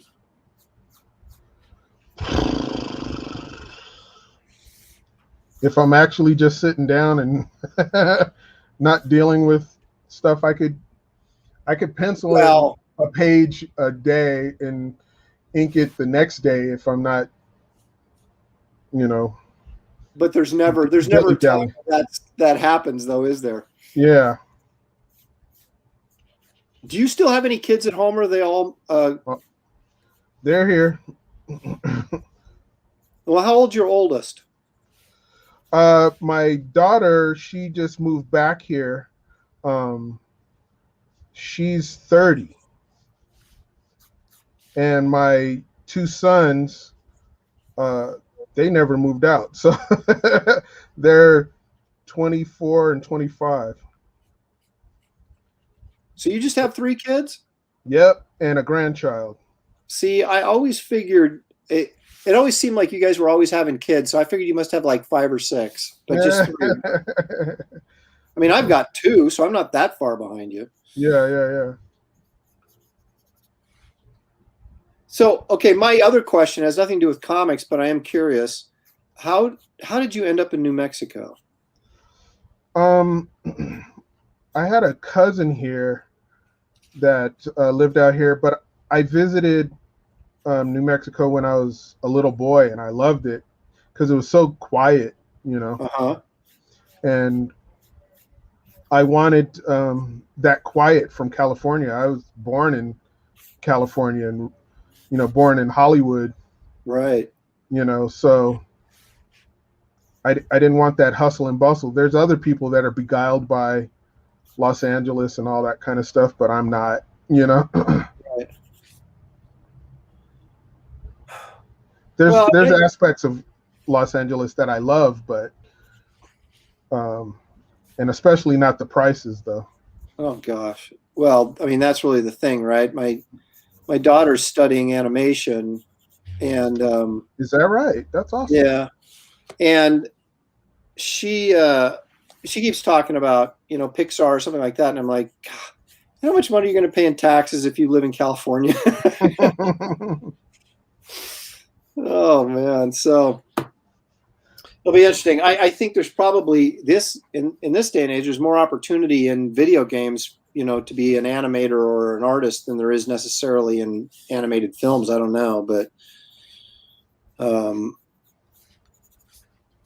she also, but she's a freshman in college. Just finished her freshman year, so we still got a few more years before she's done. But my son's an engineer, so he's doing better than me right now. I can tell you that. Hey, that's awesome. That's right. It's like, hey, Josh, can I borrow some money?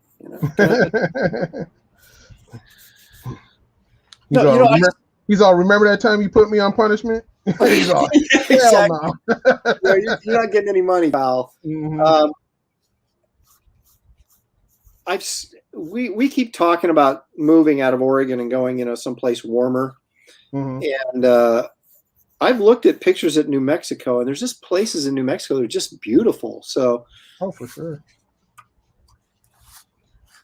And the housing is way cheaper than anything in Cali or back east, or that would be my guess. Yeah. I spent I don't know 3.5 years in LA when I was in film school, and that pretty much did me in. Got me over my longing for LA and Hollywood, and I mean, the great thing about LA is there's so much stuff to do, right? And the weather's so nice, but I don't know. It's kind of like New York. I used to love New York because it was such high energy. There was always something going on, but I kind of gotten over that as well. Mm-hmm. I can go there for a few days, and after that, I get burnt out so quickly. I've never been. Wait a minute. You've never been to New York? Nope. Isn't that crazy? Yeah, he's drawing Space Ghost. I can't believe that. Of course, you came in when it wasn't necessary. No, I mean, when you broke into the industry, it really wasn't necessary, right? I mean, you could. It wasn't, but It what? The idea of just going, and seeing where all this stuff started, you would think that I would have went by now, or at least been to a show. I just never have. I'm a little surprised, honestly, but when I think about it, it's kind of like there's as much going on in LA as there is New York anymore, So if you were living in LA, maybe you just never had really like, why do I need to go to New York kind of thing? But I'm surprised you haven't at least been there for a show or something. No, I had to pull the camera back out because Shelly Showtime has finally showed up. Shelly. Shelly nap time for a while. So I have to. She's got a huge fan following here, so I got to make sure that she gets her appearance on the. I came in to tell you that the Huskers just won another national championship yesterday. Yeah, bowling. Girls bowling. That's right. Okay, hit me in my surgery shoulder again, will you? It still works now. It's okay, good. All right. Let's see. So David Williams is drawing a Space Ghost, and I'm doing Planet Hulk because I actually have someone waiting for a Planet Hulk. So I figure, oh, cool. Was it make this the Lionel Richie stream all night long? All night long. Oh, look at this! This guy comes in and says, "Action 484 is the cover you were thinking of, by the way," and he's right. They had the Garcia Lopez wedding cover on it. Now, someone's saying New Mexico isn't that warm, especially if you get in the upper elevation or the northern side. Yep. Come join us here. Nice and warm here. So David, is it hot there, or are you up at like a higher elevation? It's a higher elevation. I'm good. So we get all 4 seasons out here like almost perfect. So give me a number today. What was today? Yeah, I don't know. I didn't go outside, so I don't know. Well, you don't have a phone. You can't go temp. What's the weather?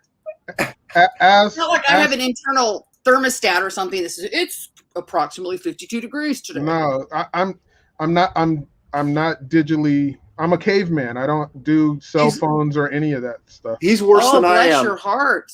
You should have seen me trying to figure out Dropbox, but I finally did. But it took me a while. I was having issues. I was like, "Where's Shelly to help me out?" The Red Velvet Con. Oh my God! You know what? We're gonna do that, Kirk. We're gonna have, and I'm gonna bring David back, and maybe we'll get Jerome in here and somebody else. And we'll just draw like crazy, and we're gonna feast on red velvet cake. And then Shelly's just gonna watch me eat cake as I did last time. See, there you go. Does Shelly know you're invited to the Red Velvet Con? No. We have no money, but we have cake. That's all that matters. That's right. It's kind of like our house. That's right. There's no money here. There's always cake. Although I know there was brownies yesterday. Oh, yeah. My daughter made some good ones. She got my brownie mix and just actually made it. And of course. Hi, Scott. Oh, Scott was there. Let's see. I wonder if he's still. It's kind of late. It's past Scott's bedtime. Yeah, well, you know Scott. He waits only so long, and then he's off drinking. So yeah. Benefil, I mean. All right, let's see. What have I missed? I had a good nap. I only slept like 2 hours last night because I hate our bed. We have, I shouldn't badmouth potential advertisers, but oh my gosh, we have a Sleep Number bed. It's a piece of crap. It sucks. Just saying. Just saying. Out loud. Twice. We did. Jeff Potts made cinnamon rolls. No, I had some blood work done on Friday. Got my cholesterol back. There will be no red velvet cake in my future. Are you a little bit in trouble, are you? Not in trouble, but definitely not. Not where you should be. Hey, you're perfect. You're not the where picture you should of be. health. Okay. Yeah.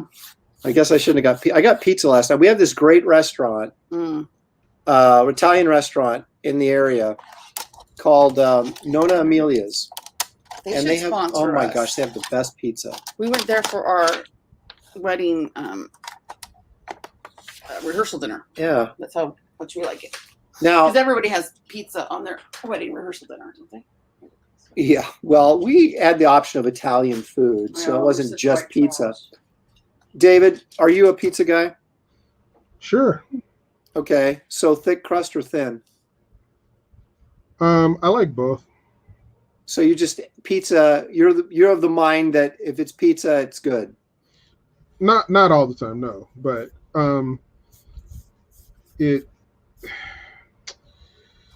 don't like Domino's or any of those types of, what is the Little Caesars? I don't like none of that type of stuff.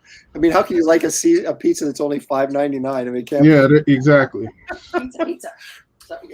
Yeah. Well, weren't you and Grievous talking about pizza on Graham Nolan's? Am I just dreaming that? Something about Chicago style or New York style? Oh, that's him. He's Mr. Pizza Guy, and he lived out there and lived, back east, so he knows all the, don't you dare mention like pineapples on pizza or anything like that type of person. Who else? And so he's the pizza guy, I like it. I never looked at pizza as like, okay, this is the meal I'm having for dinner. It was always like, oh yeah, I'll have a slice. Okay, where's the real meal? Well, this stuff we get. No, this stuff we get is like super thick crust. It's like bread, and it's a meal, dude. You have a couple pizzas and you're done. A couple pieces and you're I done. had one last night. I was like, I ate 3 and I was like, that was 3? one too. It was one too many. Oh my god. My diet blew up in a big way. I can tell you that. So hyperpotato. Yeah. I'm thinking about the foam mattress in a box thing. Like, what is it? The purple one and the, I don't know. We ordered a, we're old because we need an adjustable bed now. Yeah, I think we're going to next bed we splurge on is going to be one of those adjustable ones where you can cry, I'm sure. We're old. We are. And I sleep the wrong way. My back is not happy with me in the morning. So I'm just now first for 2 weeks being upright. We have a good chiropractor though. Fixed her up. Quit saying you're old. You're not old. Oh my god, I'm a high. Well, I'm not as old as Chaikin. I know that, and that's the one thing I can be happy with. You're as long as I'm not as old as that guy. That's right. Well, number wise, I'm maybe not, but there's a lot of mileage. Yeah. That probably could be taken couple ways. Well, I'm gonna preface by saying that she was a college athlete, and so she's kind of paid the price for that a little bit. Just a bit. Craftmatic adjustable. Yep, we need a sponsor. We need. He needs it more soft. No, not. I still sleep on a firm mattress, but you're way firmer than me. Yeah. Well, that's why we got the sleep network, so we could adjust it. Right. And then we had to put a topper on it because there was like nothing. It was like sleeping on plywood. Yeah, but the topper we got is crap. It's like the topper it's like that it was astronaut foam or whatever, and it's like split. It makes me feel like it's a commentary on our weight. That's what I think. Well, it's like no, I won't be buying that again. It's kind of like when you find something that's like a size smaller than you normally wear. You're like, shoot, I'm buying all of it, every color, every style. That's right. Let's squeeze into it somehow. Look at David, man. What are you inking with? Are you inking with that Faber-Castell? I don't know. I don't know. You know, I asked Mike Plug once, and I asked Kevin Nolan the same question, and they gave me the same answer. I asked them what they inked with, and they said whatever that was within reach. Exactly. And so I sort of changed my whole view on tools. It's like whatever works, man. Whatever works. You know, it really, at this point, because we're doing production art, it doesn't matter if you get it black, you know, and it could reproduce. Right. I saw some things that Adam Hughes did where you could tell he's using a Sharpie. You know, he doesn't care about the, you know, resale of the art. I actually asked him about that, and we were kind of joking about how our vision, you know, and he works super close up, like more so than I do. Mm-hmm. And so I'm sure he's really nearsighted. And it's kind of like he just realized at some point that the brush stuff he used to do, he just can't do anymore. So he just uses a pen and, you know, goes in and does it. If you have to look really close, you're farsighted, aren't you? So you can see far away, but you can't see up close. Well, no, if you're... That's a good question. I'm Googling it. But yeah, he did tell me about the ketchup pie thing. It didn't quite follow. I didn't understand. I just nodded and smiled. Well, okay, this guy, Kirk sends me this photo with no caption, right? And it's two cake tins in an oven, but like totally liquid, right? It's not like the cake is rising or anything. So it looks like two cake tins full of ketchup. And I'm like, what the heck is that? And then someone came in on the message and said, oh, it's a Georgia delicacy where broiled ketchup or something. And so, of course, I, you know, like a fish, I bit on the hook and just let him reel me in. And the whole time it was just, you know, the red velvet cake mix he had just put in the oven. So, so I thought, broiled ketchup? You got to be kidding me. That's not a thing, is it? That's hilarious. Oh, that was from the tape. No. Yeah, so I'm a little embarrassed sometimes how gullible I am. Oh, I never really thought of myself in those terms, but I do get sucked in on occasion.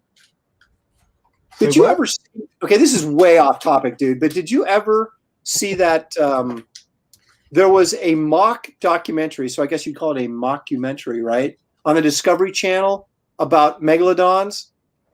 Okay. I did not. Oh my gosh, that thing suckered me. I thought it was real. Oh yes.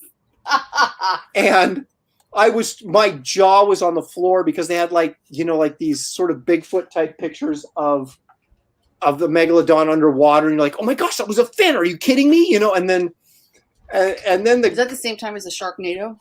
No. And then at the end of this mockumentary, they're on this boat, they're doing this expedition. This is where we're going to see if there's actually a megalodon, and something hits the boat, and there is this huge boat, and it rocks the boat. And I am telling you, I'm like, oh my gosh, I can't believe it. They've actually found it. And then it dawned on me what an idiot I was being, and then went online and looked it up and found out the whole thing was a fake. Man, they had gullible. They had me. You can't see anything. You can't see things clearly unless they're close. So near, far. All right.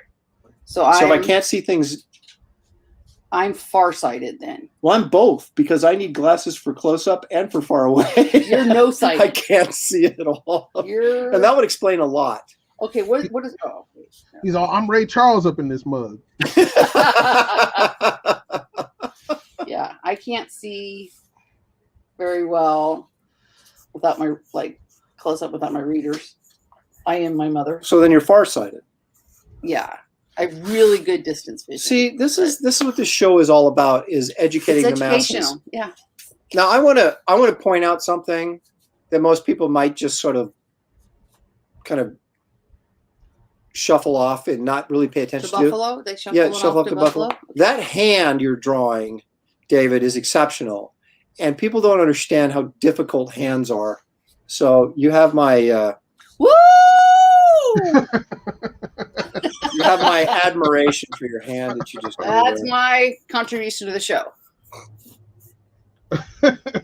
Woohoo! Well, Shelley usually tap dances, but we're not going to have that. Yeah, no, not with my back like this. Okay, so I'm working on. I'm not going to tell you what it is, but I'm working on a new intro for the show. And I'm sure that one.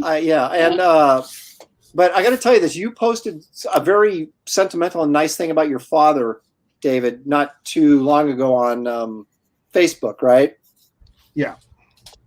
And there was a picture of your dad when he had shades on when you were a little kid behind him in the picture. He had some sunglasses on and fairly good-sized fro, right? Yeah. Do you remember that show, The Mod Squad? Oh yeah. Okay, in that picture with the shades on, he looks just like Clarence Williams III, the actor. He got that a lot. Did he? Yes, he did. Because I looked at that and I was like, oh my gosh, he looks just like that dude from the Mod Squad. And I had to go look it up. Yeah, he got that quite a bit. My dad took me horseback riding out in LA and some place. I can't remember exactly where it was. And we were riding our horses and going over this terrain. And as we're coming over around this bank or whatever it was, this family was coming towards us. And it was Sylvester Stallone and his family. Oh, Judas Priest. See, this is another David Williams story. It's like, this is just, he played basketball with George Clooney when he was working at Warner Brothers on just doing licensing art and stuff. I would have played too, but I would have fouled them a lot. Yeah, I know. I would have had to pull you off of him, I'm sure. Oh, I fell on George again. Oh, screw up. Intentional. Oops. So seriously, you guys are out right now. How old were you? I think I was 10 or 11. Yeah. Oh. And now, did you guys say anything to him, or just kind of as you rode by? We are, for some reason, our horse wanted to stop, and then it almost made their horses stop because we were stopped right there. And then we just started talking, and my dad and Sylvester Stallone just started talking, and it was really cool. And my dad didn't, treat him like he was anything special. And I was like, Dad, you know who that was? He said, does he know who I am? See, that's where I get that attitude from. So exactly. Oh my gosh, that was awesome. Yeah. I just see, but I wonder, growing up in LA in the Hollywood area, right? Because you actually grew up in the Hollywood area. Yeah. You guys probably ran into celebrities all the time, right?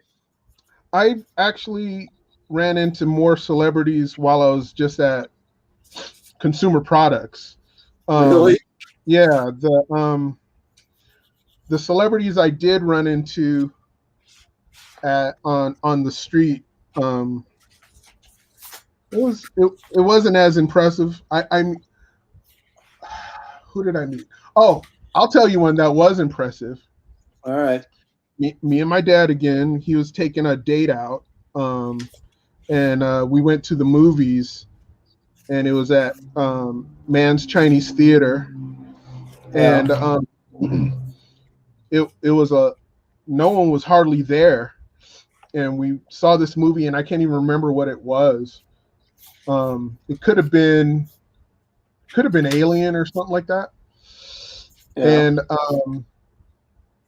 the lights go up, and this guy is like looking for something on the floor, and I go, and everybody's leaving, and I go, what happened? He goes, I lost my wallet. And he was like, oh, and I said, let me help you. I'll help you. I'll help you find it. And he goes, thank you, young blood. Thank you. And so I help him with his wallet, and I give it to him. And then he comes into the light, and he says, thank you, little man. Thank you, young blood. And it was Bill Duke. Wait a minute. Who's Bill Duke? You don't know who Bill Duke is? From Predator. Tell me. He what? From Predator. Look. Oh. Trees. Oh my! Are you kidding me? Yeah, it was Bill Duke. And he had, he was more popular at that time for being in Car Wash, the movie. Your whole life seems to revolve around Car Wash, But I was telling my dad, I said, that's the guy from Car Wash. Predator wasn't even out at that time. And, my dad was like, and he says something to my dad. He says, you got a good young man right there. He said, yes, I do. And it was cool, man. So I helped Bill Duke find his wallet, Oh my gosh. See, we could just do I'm going to do a special thing where it's just stories with David Williams. And we're just going to just go and listen to all these just incredible. Stigmatism. I do. Right. I do have a stigmatism. So you can't see. But how is it if you have different glasses for different things? It's like when we were in Paris at the Louvre and you forgot the Louvre and you forgot your drawing glasses and you had your other glasses, and it's frustrating. Like you should just have those. Well, all you could get is different pairs of the things that hang, and you can just have 3 or 4 pairs of glasses. Yeah. No, see, they offered me bifocals, but are you showing us your instruments there that you're using? I'm showing your viewers. I see. If there are still any. No, they're hanging in there. Shelly. They're hanging in there, man. No, they offered me bifocals, but it's I didn't want to be pulling a granny all the time and having to look over my glasses kind of thing. I just said, no way, I'm not getting bifocals. You said, how dare you? I'm straight. That's exactly what I said. Are you kidding me? I've been so insulted in my life. No. My eyes don't swing both ways.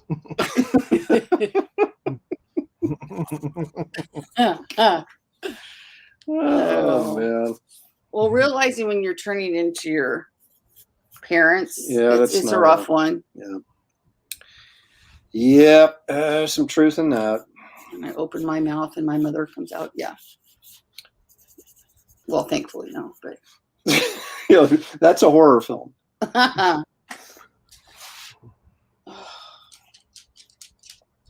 You gonna let them talk about your mama like that? Oh, I'm the one. Yeah. I got along with her mom better than she did most of the time. You look back and you realize parents really do the best they can with the tools they have. And my mom was not taught very many tools growing up. My mom actually, until she was in 3rd grade, her family were migrant workers, and they actually lived on Indian reservation for a while.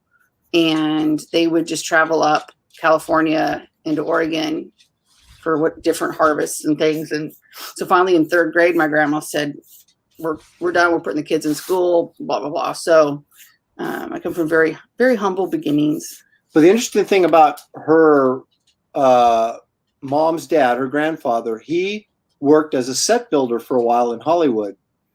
And He did? Yes. How do I not know this? I don't know, because you never asked your mom about it. Probably. But she said that because he got to see these Hollywood actors firsthand, he wouldn't let her go see movies or anything because like Errol Flynn was such a lousy guy and all this other stuff. And but I thought that was pretty interesting. He said, "You can't go see no Errol Flynn. He owes me $5." Yeah, well, my mom had a very, very sharp tongue, let's say. Yeah, she was. Oh, is that right? But she got much better, mellowed out. She aged like a fine wine. Yeah, it's funny. My dad was the same way. Got better with age. As soon as we had grandkids, or as soon as he had grandkids, it was, you know, I was like, how come you're so nice to those grandkids and you weren't that nice to me? I know that's how my sons are saying it. They'll be like, "Look at how you treating your grandson." You said, they're like, "You never rub noses with me." If anybody talks to our Josh, tell him to get after it. Hurry up. He's got to hurry up and keep the girl. Yeah, he has a pretty good one.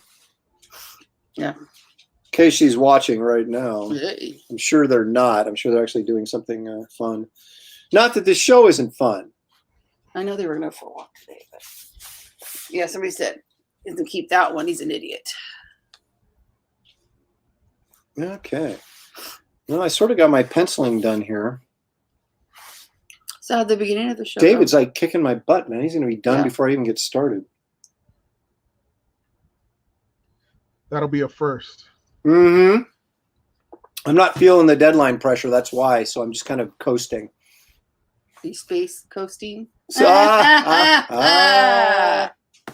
wait a minute. We got to have something for that. Space coasting. Wait a minute here. Come on. There it is.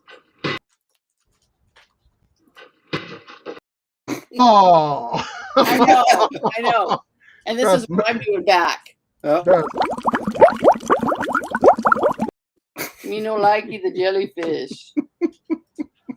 Hey. I'll drive all the way to Woodburn tomorrow. I better drop one of these before I forget. Hang on a second.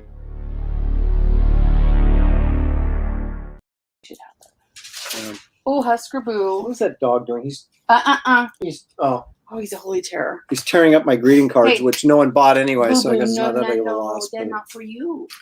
That's not for you, Boo Boo. Those are not for you. All right. Oh, I'm not 100% happy with this Hulk face. All right. I gotta adjust my Hulk face. I gotta get my Hulk face on. Oh, I can't. You guys are twins. I know. Yeah. Well, you know. How long you guys been married, David? 32 years. How long? 32 years. How old were you when you got married? 20. Wow. We've been married 28. It'll be 29 this year, but we were much older. Well, I was. She wasn't. She was 25, I think, weren't you? I was 26 when we got married. Yeah, I was 28. Oh, it's an hour drive. Robbing the cradle. So I assume you met your wife, David, in L.A.? Nope. Up in the Bay Area in Hayward. Hi, Oscar. Now, dare I ask what you were doing up there? I was going to school. Where'd you go to school at? I went to a bunch of schools. I was never in one place for more than a year. Sounds like me. Huh? Say that again? I said it sounds like me. I'm like 6 years of college, you know. Yeah. Did you finish? I met her at my last year of high school, and then we got married. Nice. So you never went to college or art school or anything like that? No, I was almost going to go to UC Berkeley, and I said, "For what? I was already working in comics." That's the thing, yeah, right? You're 17. He started working when he was 17. Nice. That's just I wanted nuts, to go to Berkeley for a little while because I knew their volleyball coach and I wanted to play for her. I went to a football game there. Too. Yep. Then I realized, I don't think I could make it there.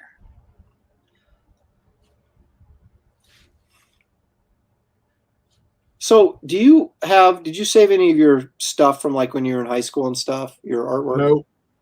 No, I don't. I'm not one of those nostalgic people that hold on to things. Oh my and gosh. I hate looking at old art. When people show me stuff, I'm like, burn it. Burn it, bury in the backyard. Well, I'm that way with my professional stuff, but I kind of get a kick out of looking back when I was like little, because I saved all that garbage. I have like stuff from when I was in kindergarten. Yeah.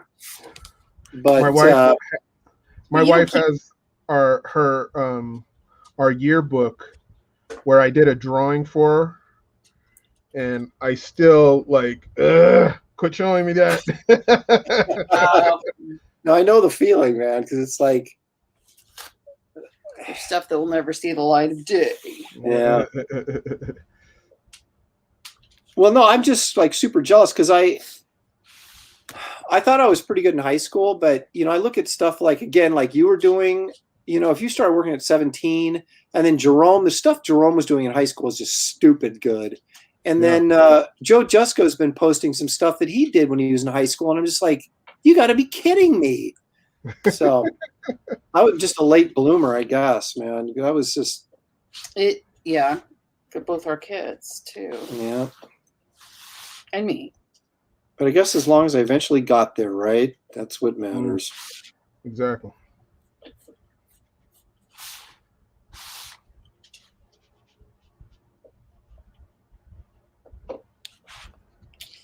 Man, I just woke up from a nap. I'm ready to go back to bed. Oh, getting old. What? Well, with both kids here last night, I had no place to sleep. That's true. Yeah, let me clarify that. She generally bails because she doesn't sleep well at night, so she'll bail not to keep me up and then go in one of the other bedrooms. Well, and to be perfectly transparent, he twitches like you would not believe. He has like this sleep disorder thing where he twitches all night and shakes the bed. Well, it's not like I'm like dancing all night. I mean, occasionally. No, it shakes the bed. You're sleepy. How do you know? So it's either move. The brawl is on. Or smother him with a pillow. So I'd rather smother. Let's take a vote. We did cake or pie. Let's do smother or leave. Oh man. No, I don't sleep well because I have such a bad back that I'm just tossing and turning, and so yeah. Look at that. Look at this. Late bloomer. I thought Blackthorn hired Aaron out of elementary school. Well, judging by the artwork I did in that issue, you would have guessed I was in elementary school. Oh. So now, what are you going to do with this? What are you going to do with this piece, David, that you're doing? Are you going to put it up for sale? I don't know. I don't think so. Why not, man? Make a few bucks. It ain't done yet.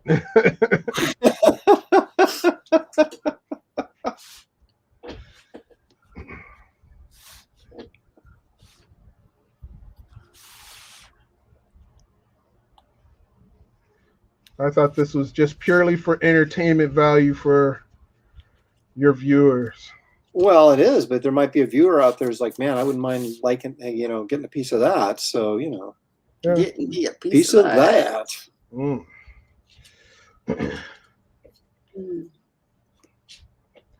That's what my wife said.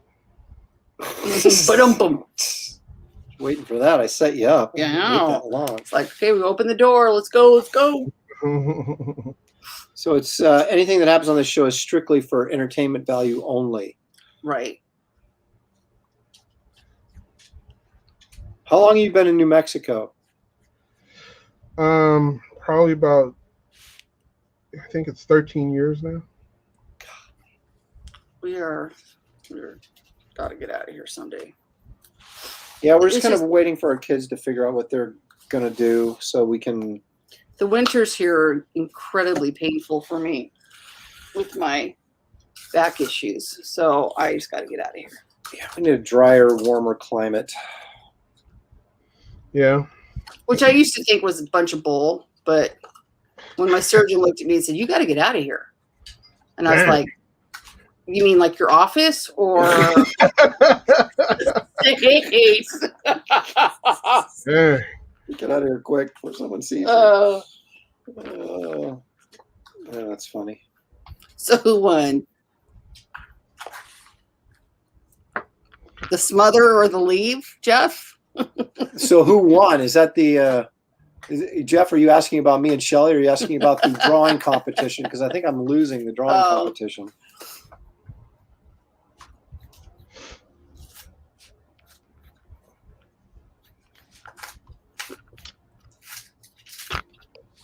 So you just have so much going on. Oh, now he's going to put stars in there. Look at him. He's just like killing me, man.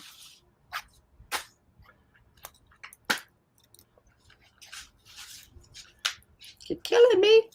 You're really Killing me, Petey. Smalls. Well, yeah, but it was also in Remember the Titans, didn't he? Mm-hmm. You know, you're killing me, Petey. Isn't that right? Oh gosh, I don't know. Either of you fellas have plans for shows? Oh, the drawing competition, yeah. Not me.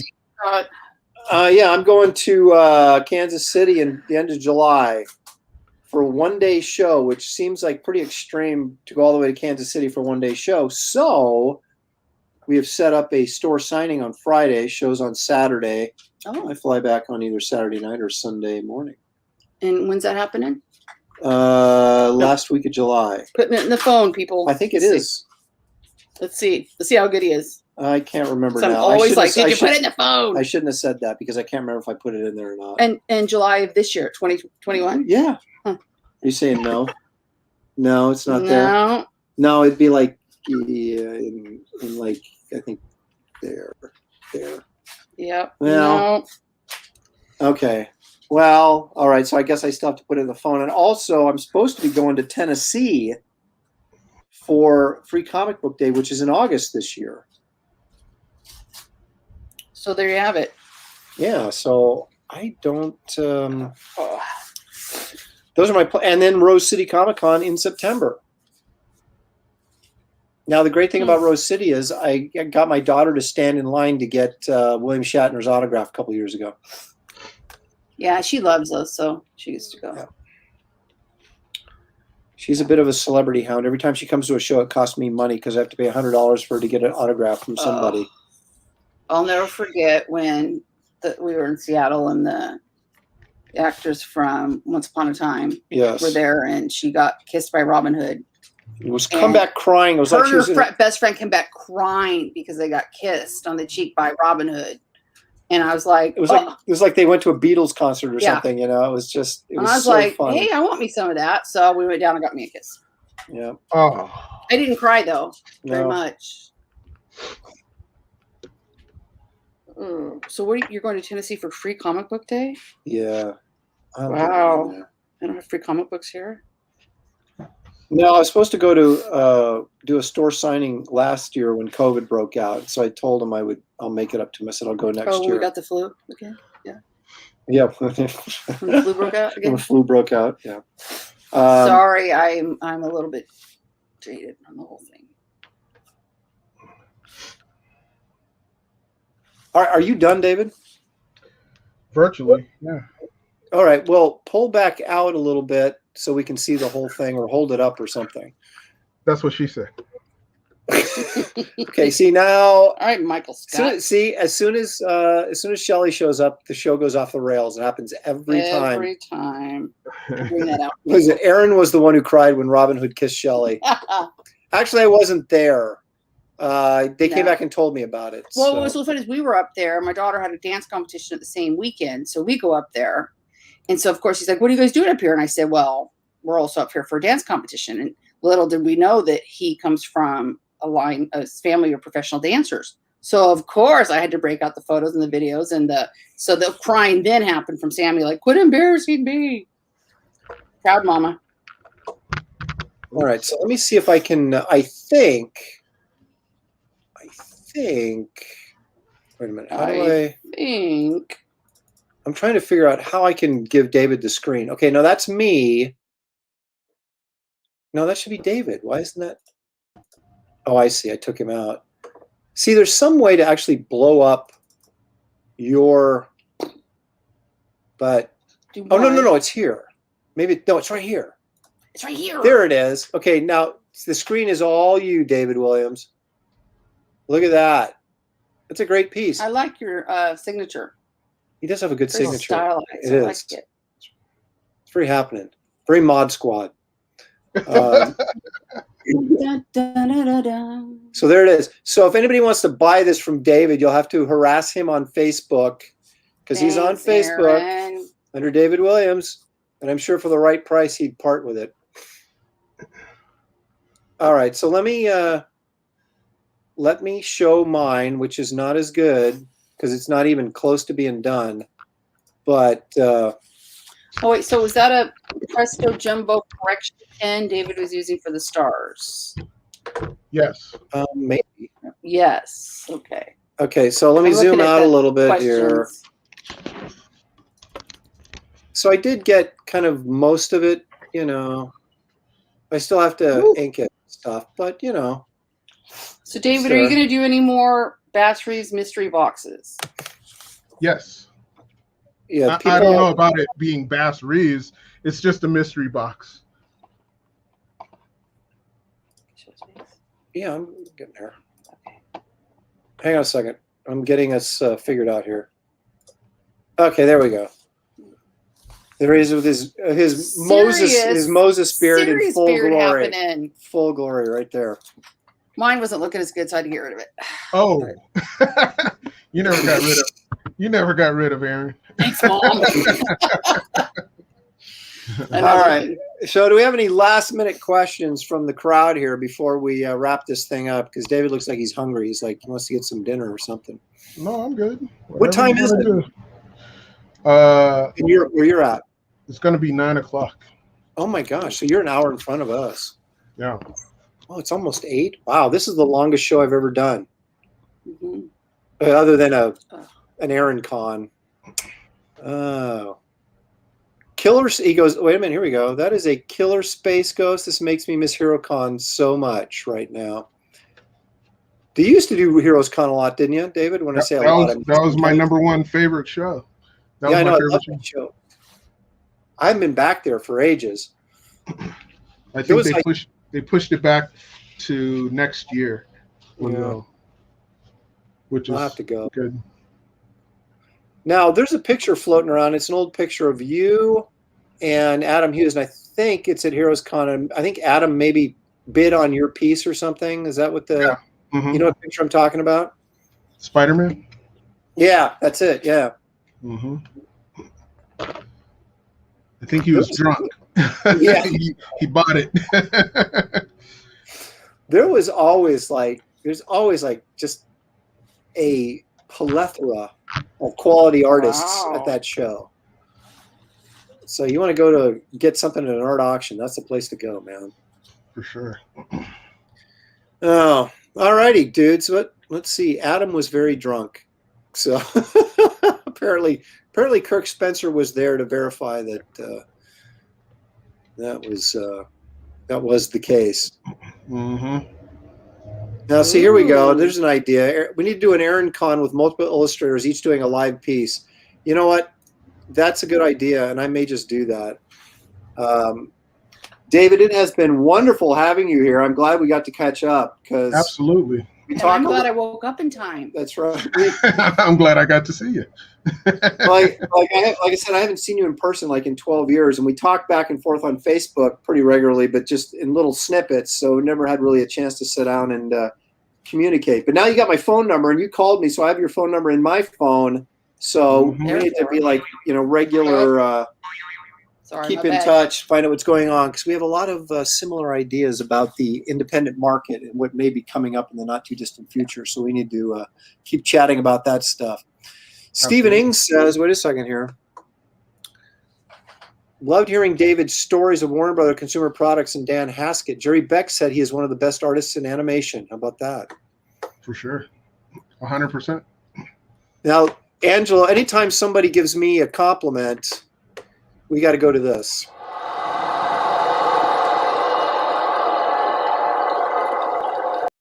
So, applause to people saying nice things. We don't hear that very often. No, that's not true. We're not one of those shows that encourages derogatory commentary. We like to keep it all positive. There we See, go. Eric wants some applause too. Want some positive.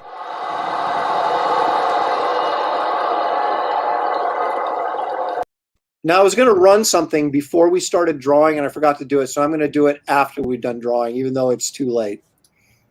And now for something completely different.